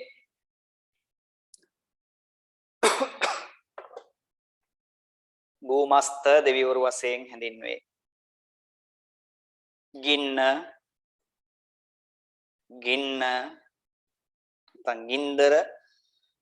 ගින්දර වලට කියන අග්නි දෙවියෝ කියලා. අග්නි වරහන් තුල උනන් ලියා ගන්න. අග්නි ගින්දර. ජලයට කියන උදක කියලා. ජලය පර්වත වලට කියන පබ්බත කියලා. පර්වත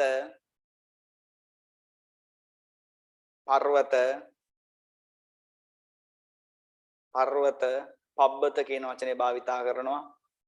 ඊට පස්සේ ගස් වලට කියනවා රුක්ෂ දෙවියෝ කියලා.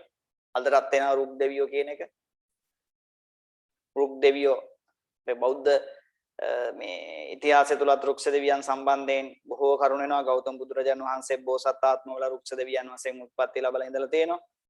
ඒ වගේම තමයි අපේ මහා වංශයේ ගැන කතා කරනකොට දුටුගැමුණු රජතුමා මහා වංශය හතූප වංශය. ඒ දෙකේම තියෙනවා මේ රුවන්වැලි සෑය ඉදි කරනකොට තෙලඹු ගහක් තිබුණා. ওই රුවන්වැලි සෑය දැන් තියෙන තැන ඔය තෙලඹු ගහේ මේ රුක්ෂ දේවතාවියක් වැඩ ඉඳලා තියෙනවා. එයාගේ නම ඇවිල්ලා රත්නමාලි.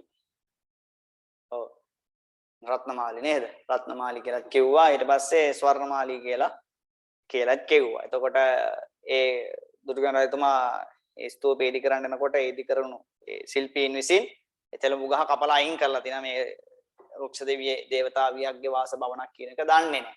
මේක මහා වංශෙත් ූප වංශෙත් වෙන කතාවක්.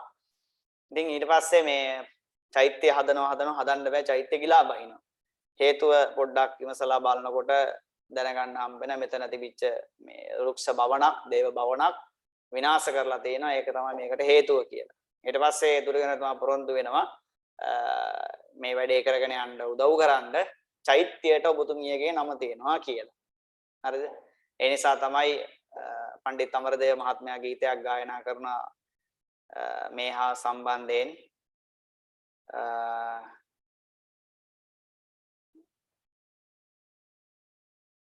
ඔබේ නමින් සෑය බඳින් විමානයෙන් බසිනු මැනවි.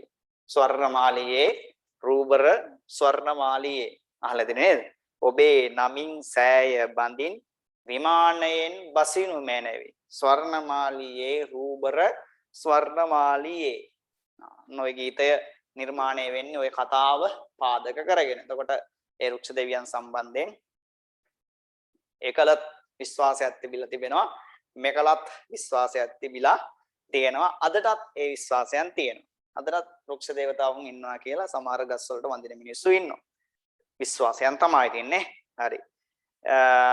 ගින්න ජලය පර්වත ගස් වලට රුක්ෂ දේවතාවුන් නැත්නම් රුක්ඛ කියන වචනේ භාවිතා කරනවා. ඊට පස්සේ ගල්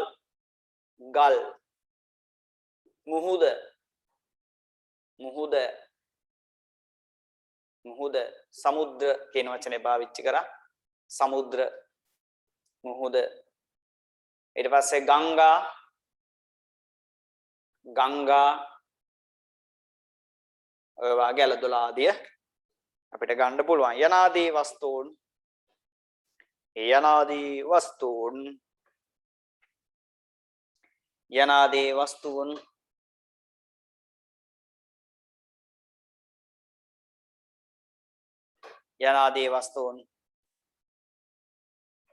වන්දනයට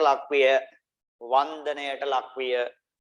යනාදී වස්තුන් වන්දනයට ලක්විය.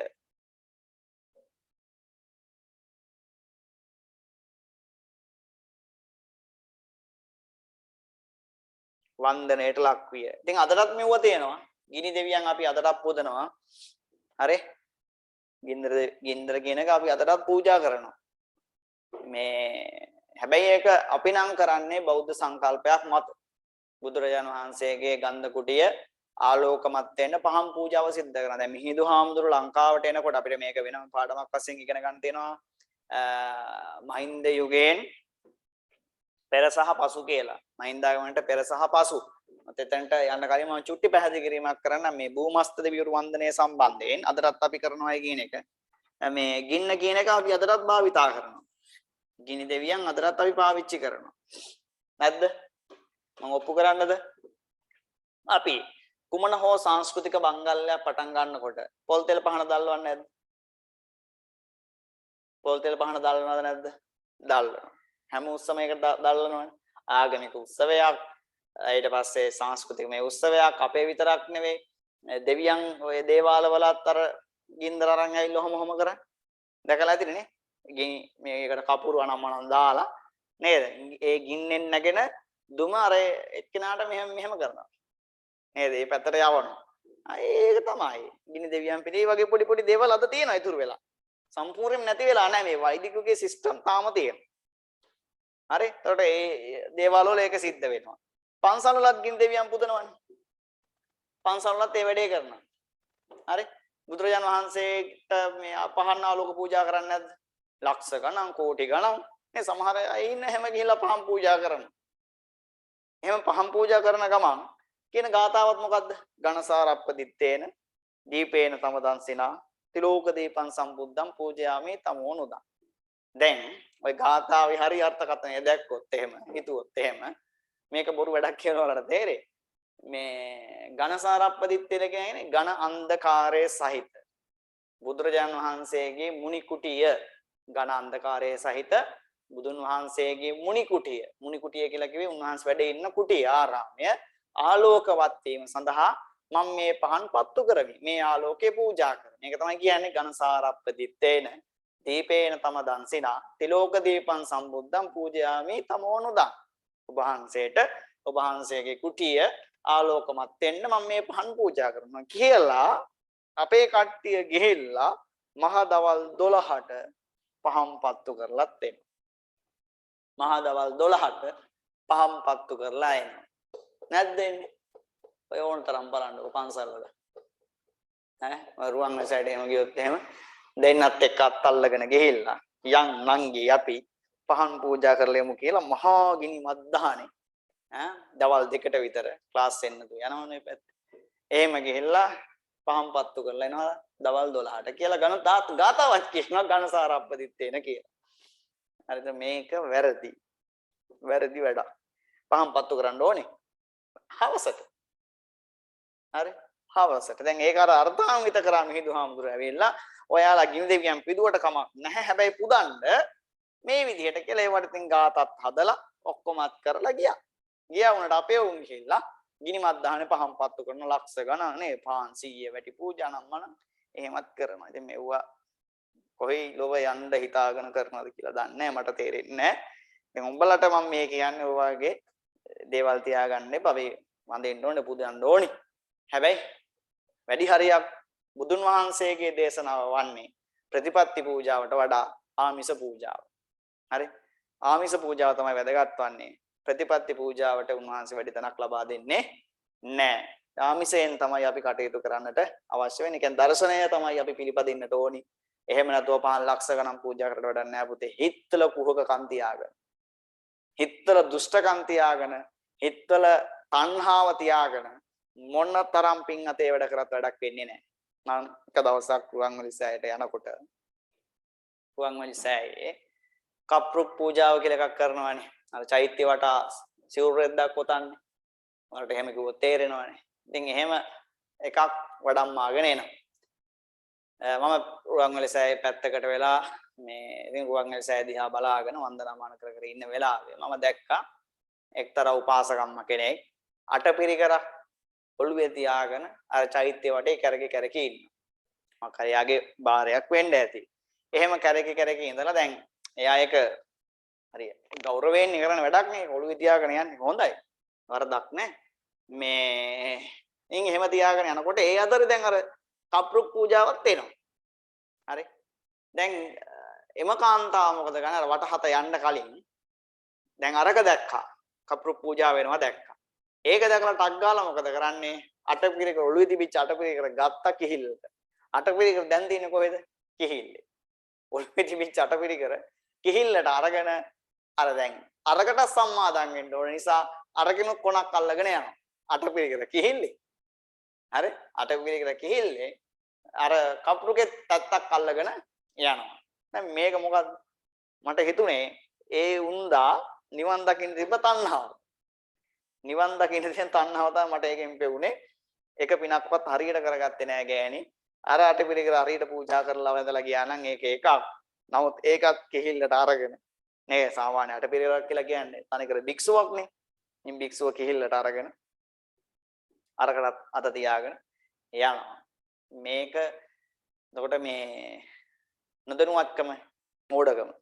එහෙම හොඳ නෑ. ඉතින් මේ දේවල් නේ හරි ඒක තමයි මම කිව්වේ අර ප්‍රතිපත්ති පූජාවන් වේ පුතා වැදගත් වෙන්නේ. ආමිෂ පූජාව අපි බුදුහාමුදුරුවෝත් දේශනා කරන්නේ යමෙක්ට මාව දකින්න ඕන නම් එයා ගිලනුන්ට මේ ධර්මයේ මගේ ධර්මයේ දකින්න.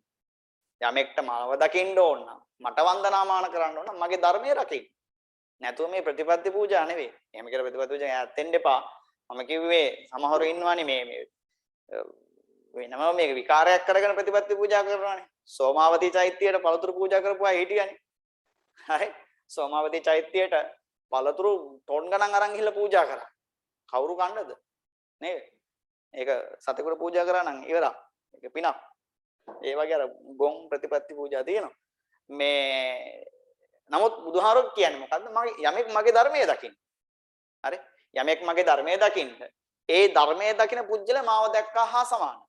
යමෙක් ගිලනුන්ට උපස්ථාන කරන්න ඒ පුජ්‍යලයා මට උපස්ථාන කරා හා සමානයි. හරි? ඒක තමයි වැදගත්ම ධර්ම දේශනය. ගිලනුන්ට උපස්ථාන කරන්න. හරියට කාට උපස්ථාන කරනවා වගේ. ගෞතම බුදුන් වහන්සේට උපස්ථාන කරන හා පිනක් හම්බ වෙනවා පුතා. මේ නැතුව මේක ලොව වටා ගිහින් කියා හරියන්නේ නැහැ.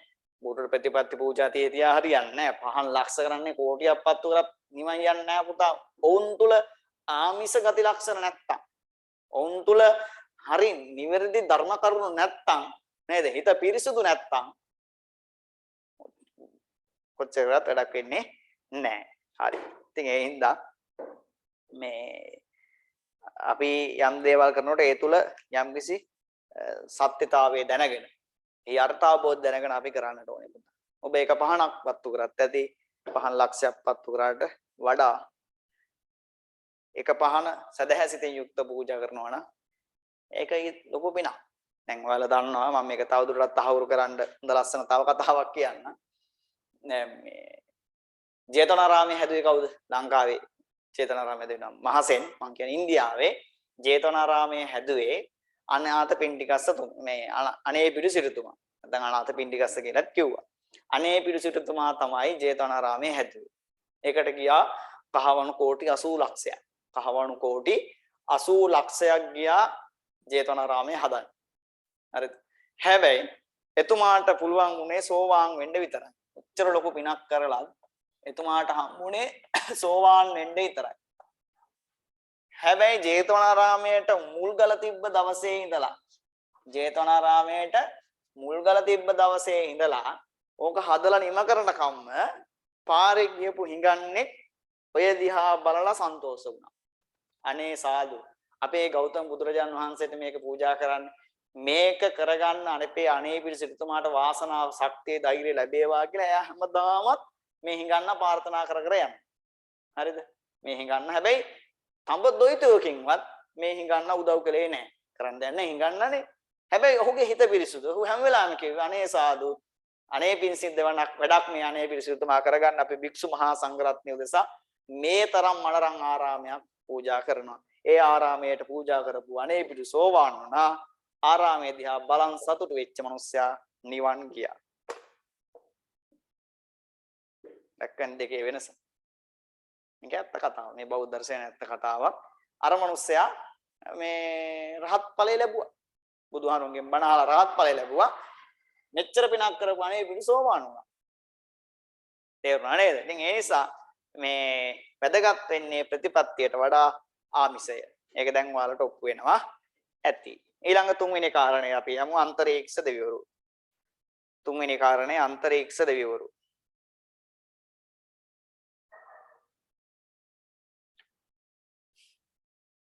අන්තරීක්ෂ දෙවිවරු. මෙහි අදහස වන්නේ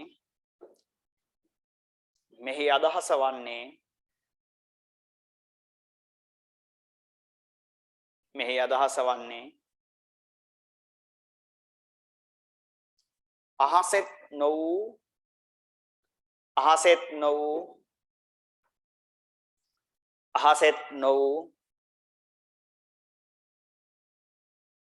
පොළොවෙත්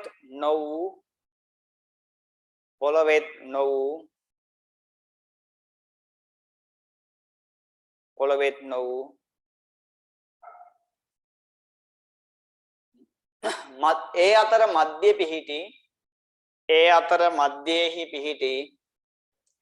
ඒ අතර මැදෙහි ඒ කියන්නේ මැද පොළොවෙත් නෙවෙයි අහසෙත් නෙවෙයි. ඒ අතර මැදෙහි පිහිටි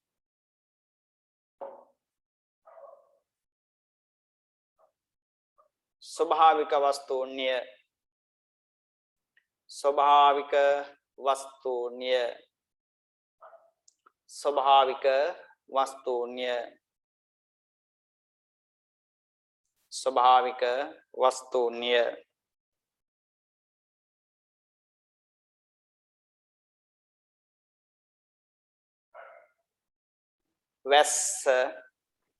වැස්ස වර්ෂා කියලා අපි කියනවා.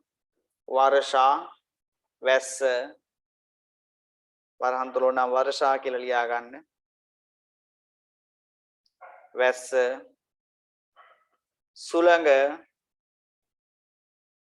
මරුත් සුළඟට කියනවා මරුත් කියලා.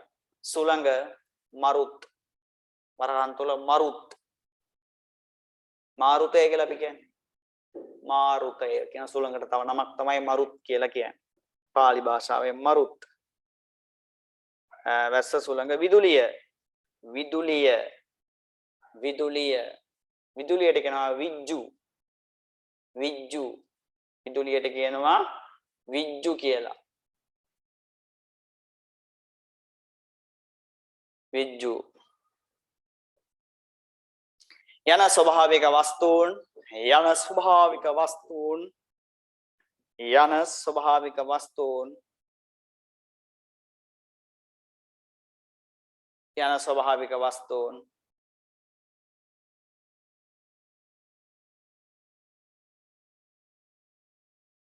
මෙම කොටසට අදාළය මෙම කොටසට අදාළය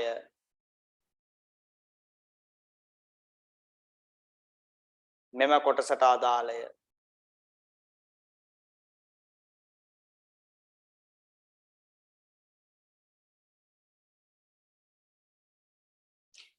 මේ අයුරින් අනුච්ඡේදයකින් මේ අයුරින් මේ අයුරින්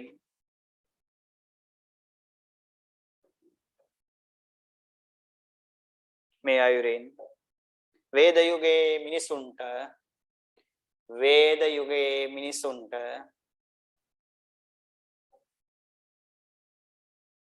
වේද යුගයේ මිනිසුන්ට පිහිට වූ සෑම ස්වභාවික වස්තුවක්ම පිහිට වූ සෑම ස්වභාවික වස්තුවක්ම පිහිට වූ සෑම ස්වභාවික වස්තුවක්ම සෑම ස්වභාවික වස්තුවක්ම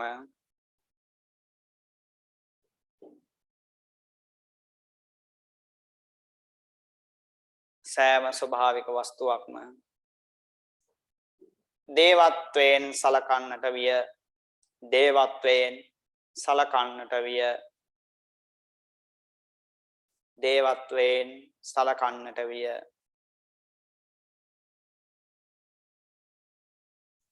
දේවත්වයෙන් සලකන්නට විය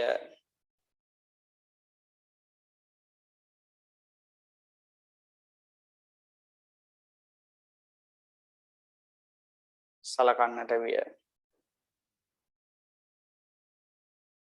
මෙසේ දෙවිවරු ප්‍රමාණය මෙසේ දෙවිවරු ප්‍රමාණය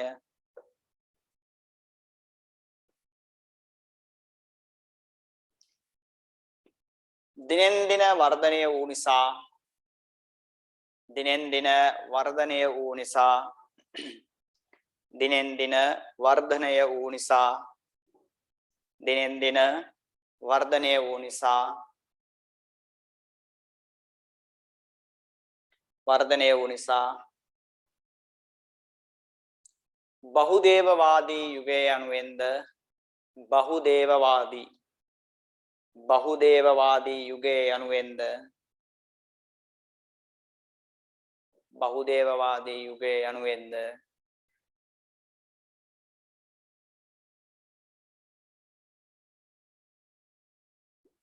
මෙම යුගය හඳුන්වයි මෙම යුගය හඳුන්වයි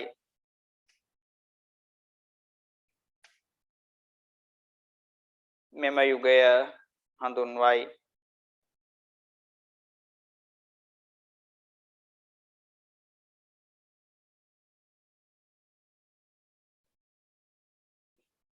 අනුච්ඡේදයකින් වෛදික යුගය තුල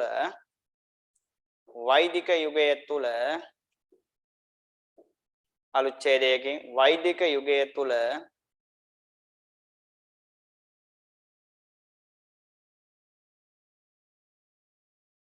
වෛදික යුගය තුල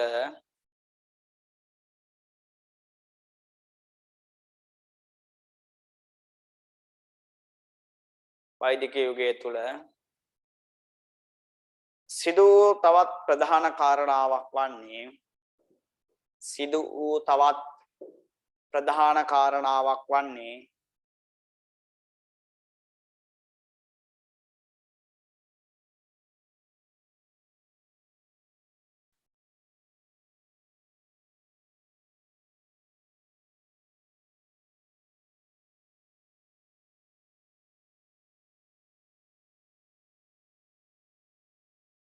වේද ග්‍රන්ථ නිර්මාණය වීමයි වේද ග්‍රන්ථ නිර්මාණය වීමයි වේද ග්‍රන්ථ නිර්මාණය වීමයි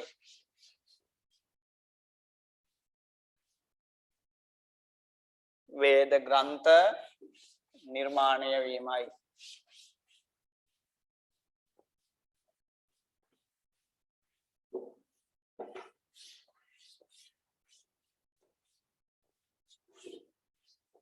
වේද ග්‍රන්ථ නිර්මාණය වීමයි. එය පහතින් දැක්වේ. එය පහතින් දැක්වේ.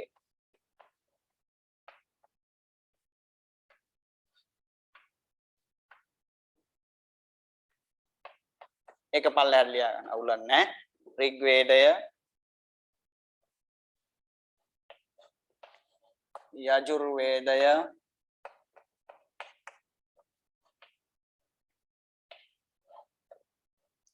සාමන් වේදය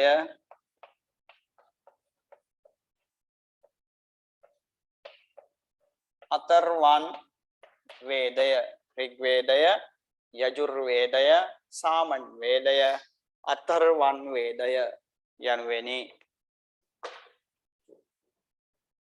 ඍග්වේදය යජුර්වේදය සාමන් වේදය අතරවන් වේදය යනුවෙනි.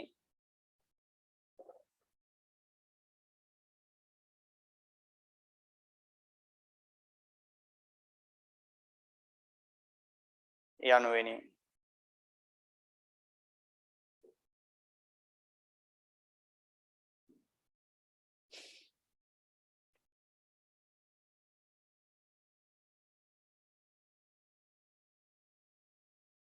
හරි නේද? අලුත් ඡේදයකින් ලියාගමු.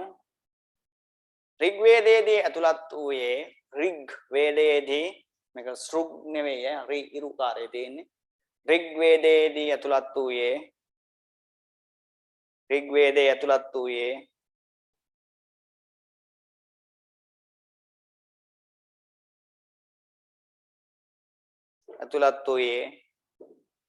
එකල හිටපු එකල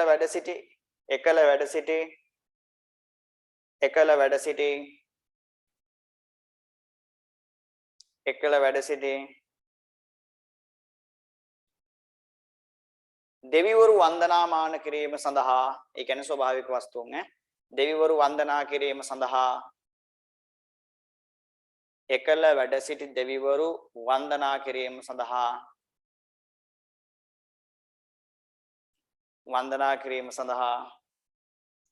රචනා වූ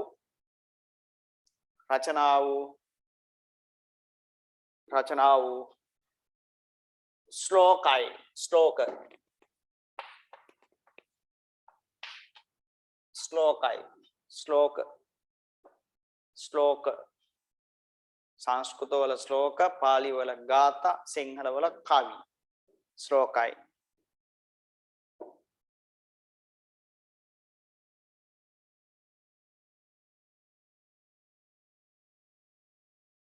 මෙය ගීතිකා යනුවෙන්ද හඳුන්වයි. මෙය ගීතිකා කියලා කියන්නේ ගම් වල ඉන්න ගීතිකා නෙවෙයි. මේ ඔය දැන් ඔයාලා නිකමට හරි පොඩ්ඩක් ඔය අවස්ථාවක් ලැබුණොත් Hindu කෝවිල් තියෙන කෝවිල් වලට පොඩ්ඩක් ගොඩ වෙලා යන්න. ඔය කෝවිල් වල ඉන්න පූසාරි එයාට කියන්නේ පූසාරි කියලා. එයා ඔන්න ඔය වගේ ගීතිකා ගායනා කරනවා. හරි? පහුගිය දවස්වල ලංකාවේ ප්‍රසිද්ධ කතාවක් තිබුණා. මොනවාද මේ ඔය නයි උටපටගේ ශිවන්‍ය කියලා කතාවක් නාගයින් සම්බන්ධයෙන්. ඒ ශිවන්‍ය කතාවේදී ශිව දෙවියන්ට ප්‍රධාන තනක් දෙනවනේ. ඒ ශිව දෙවියන් වන්දනාමාන කරන ඒ ශ්ලෝක කිය අහලා තියවාලා. හරි ලස්සන ගීතිකා ටිකක් ඒකේනවා. ලස්සනට කියනවා.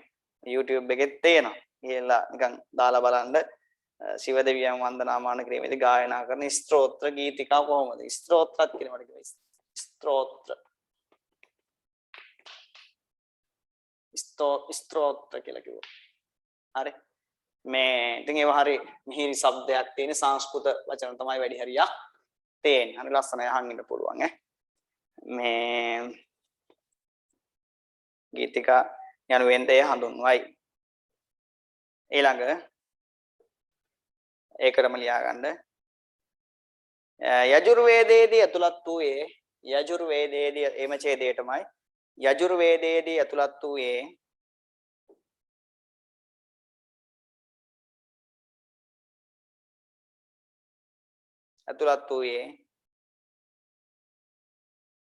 දෙවියන්ට ස්තුති කිරීම සම්බන්ධයෙන් ලියවුණු දෙවියන්ට ස්තුති කිරීම සම්බන්ධයෙන් ලියවුණු දෙවියන්ට ස්තුති කිරීම සම්බන්ධයෙන් ලියවුණු මන්ත්‍ර පාඨයි මන්ත්‍ර පාඨයි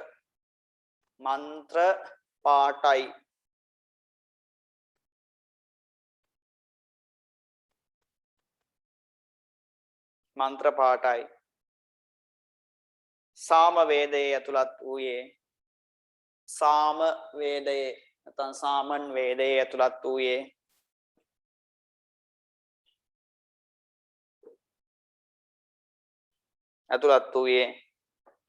පුද පූජාවන්ට සහභාගී වන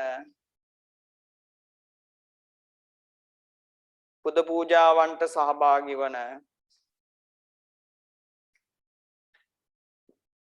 පූජාවන්ට සහභාගී වන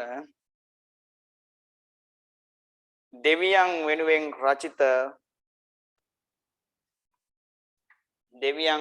රචිත ගීතිකා මෙහි ඇතුළත්ය දෙවියන් වෙනුවෙන් රචිත ගීතිකා මෙහි ඇතුළත්ය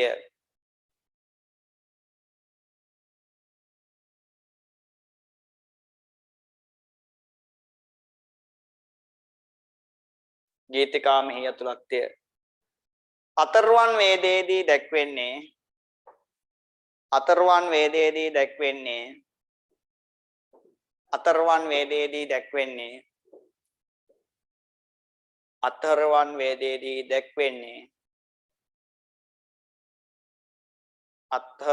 වේදයේදී දැක්වෙන්නේ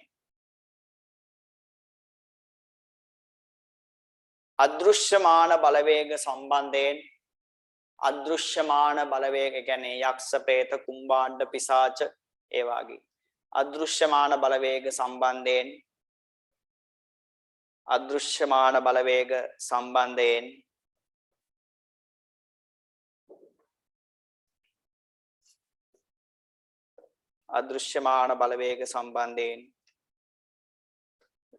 හා ලෙඩ රෝග සම්බන්ධයෙන්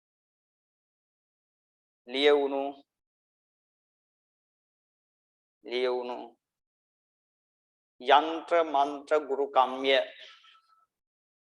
යන්ත්‍ර මන්ත්‍ර ගුරුකම් ඒවා අදටත් තියෙනවා යන්ත්‍ර මන්ත්‍ර ගුරුකම් ඔය ඉන්දියාවේ කියන්නේ නේද යන්ත්‍ර මන්ත්‍ර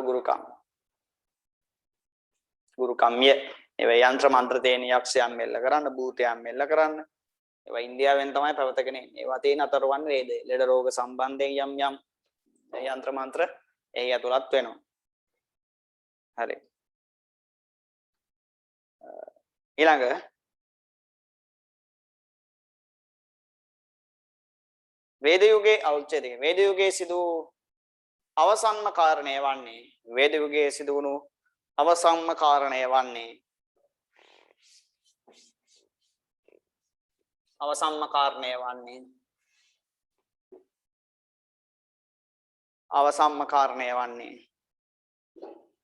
යාග හෝම ජනප්‍රිය වීමයි යාග හෝම ජනප්‍රිය කරලියට එීමයි කරලියට ආවේ මේ යුගයේ යාග හෝම කරලියට එීමයි නැත්නම් යාග හෝම පිළිබඳ විශ්වාසය ඇතිවීම යාගය පිළිබඳ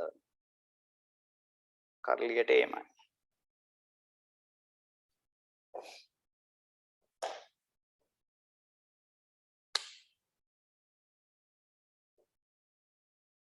හරි ඔන්න ඔය විදිහට තමයි අපි වෛදික යුගයේ සම්බන්ධයෙන් කරුණු දැක්ුවේ. ඒතර වෛදික යුගය ගැන කතා කරද්දී කරුණු කීපයක් අපිට කතා කරන්න සිද්ධ වුණ එකක් තමයි ආර්යයන්ගේ පැමිණීම.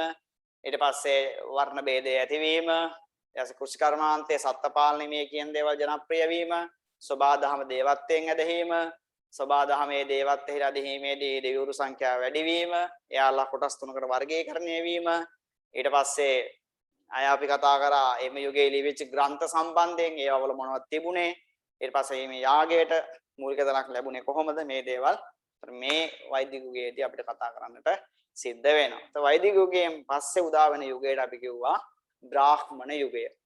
අපි ඊළඟ දවසේදී බ්‍රාහ්මණ යුගය ගැන කතා කරනවා. ඔයාලට අපේ අලුත් ළමයි කීප දෙනෙකුත් ඉන්නවා. මම නම්බරයක් දෙන්නම්. ඒ නම්බරයට ඔයාලගේ තොරතුරු මේ යොමු කරන්න. මේ ක්ලාස් එකේ සම්බන්ධීකාර අයියා කසුන් කියලා. ඒතර මේ නම්බරයට ඔයාලා කෝල් එකක් දාලා අපේ අලුත් ළමයි මේ ගෲප් එකේ නැති අයට ඒ අය මේකට තොරතුරු දෙන්න. ඊට පස්සේ කියන්න සුසන්ත සර්ගේ BC ක්ලාස් එකට කියලා. කසුන් එයාට කියන්න මේ කෝල් එකක් දීලා හරි නැත්නම් ඔයාලගේ තොරතුරු WhatsApp කරලා හරි මැසේජ් කරලා හරි කියන්න BC 2023 BC ක්ලාස් එක සුසන්ත සර්ගේ අපිව ඇඩ් කරන්න කියලා ගෲප් එකට. ඒතර මේ නම්බරයට මේ ඔයාලව ඇඩ් කරයි.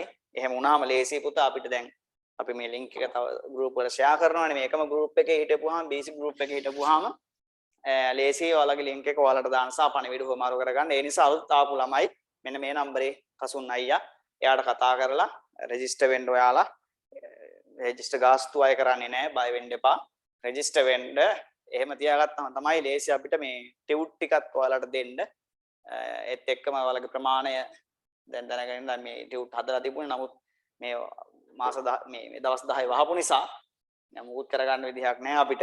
මේ මන්ට මේක ඉවරෙච්ච ගමන් ඔයාලට ලබන මාසෙ මුල වෙනකොට මීට අදාළ නිබන්ධන ටික ලැබෙන්න සලස්වනවා. අලුත් ළමයි ඉන්නවා නම් පිටු 200 CR පොත් දෙකක් ගන්න. එකක් 12 සිලබස් එක ලියන්න.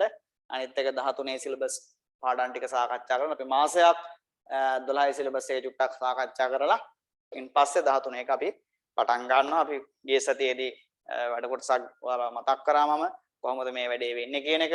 ඔයාලට මේක සැටිස් නම් හොඳයි නම් ඔයාලට මේ මං කියන දේවල් හොඳට පැහැදිලිව තේරෙනවා නම් ඔයාලගේ යාළුවන්ටත් ෂෙයා කරන්න. ඔයාලත් දිගින් දිගට රැඳී හිටින්න. හැමෝටත් අපිට හොඳ ප්‍රතිඵලයක් දක්වා යන්න පුළුවන්. විශ්වාසයෙන් යුතුව කියන්නේ පළපුරුද්ද මත කියන්නේ. ඒ නිසා අවස්ථාව මිස් කරගන්න එපා. මේක වැදගත් අවස්ථාවක්. හොඳ රිසල්ට් එකක් ගන්න පුළුවන්. එහෙනම් අපි ලබන සතියේ හම්බෙමු. එතෙක් ඔබට සෞඛ්‍ය සම්පන්න සතියක් ප්‍රාර්ථනා කරනවා. කොහොම පරිස්සමෙන් ඉන්න. ගෙවල් වලින් පිට යන්න එපා. කවුරු හරි ගෙවල් වලට આવත් වද්දා ගන්නත් එපා. ඒ තරම්ම තත්ත්වය භයානකයි. හැම කෙනෙක්ටම මේ රෝගය ආසාදනය වෙන මට්ටමක් තියෙන. මේ හින්දා නිතරම වතුර භාවිතා කරන්න. මාස්ක් පළඳින්න. එළියට ගියොත් සැනිටයිසර් පාවිච්චි කරන්න. දෑත් සෝදන්න. අපි නිරන්තරයෙන් මතක් කරනවා. එහෙනම් ඔබට සෞඛ්‍ය සම්පන්න සතියක් ප්‍රාර්ථනා කරමින් අදට අපේ BC පන්තිය අවර කරනවා. නිමා කරනවා. මොනවා හරි ගැටලුවක් තිබුණොත් මගේ දුරකථන අංකය මම කලින් ලිව්වා. WhatsApp එක සහ normal call එකක් ඉගෙන ගන්න මොනවා හරි දෙයක් තියෙනවා නම් කතා කරන්න. 0.1 සුසන්ත සර් ඕන වෙලාවක මොනවා හරි ගැටලුවක් හරි නොතේරිච්ච දෙයක් තිබුණා නම් අහන්න පුළුවන්. එහෙනම් පුතේ ජය වේවා. සුබ දවසක්, සුබ අනාගතයක්, සෞඛ්‍ය සම්පන්න සතියක් ප්‍රාර්ථනා කරනවා. අයබෝවන්.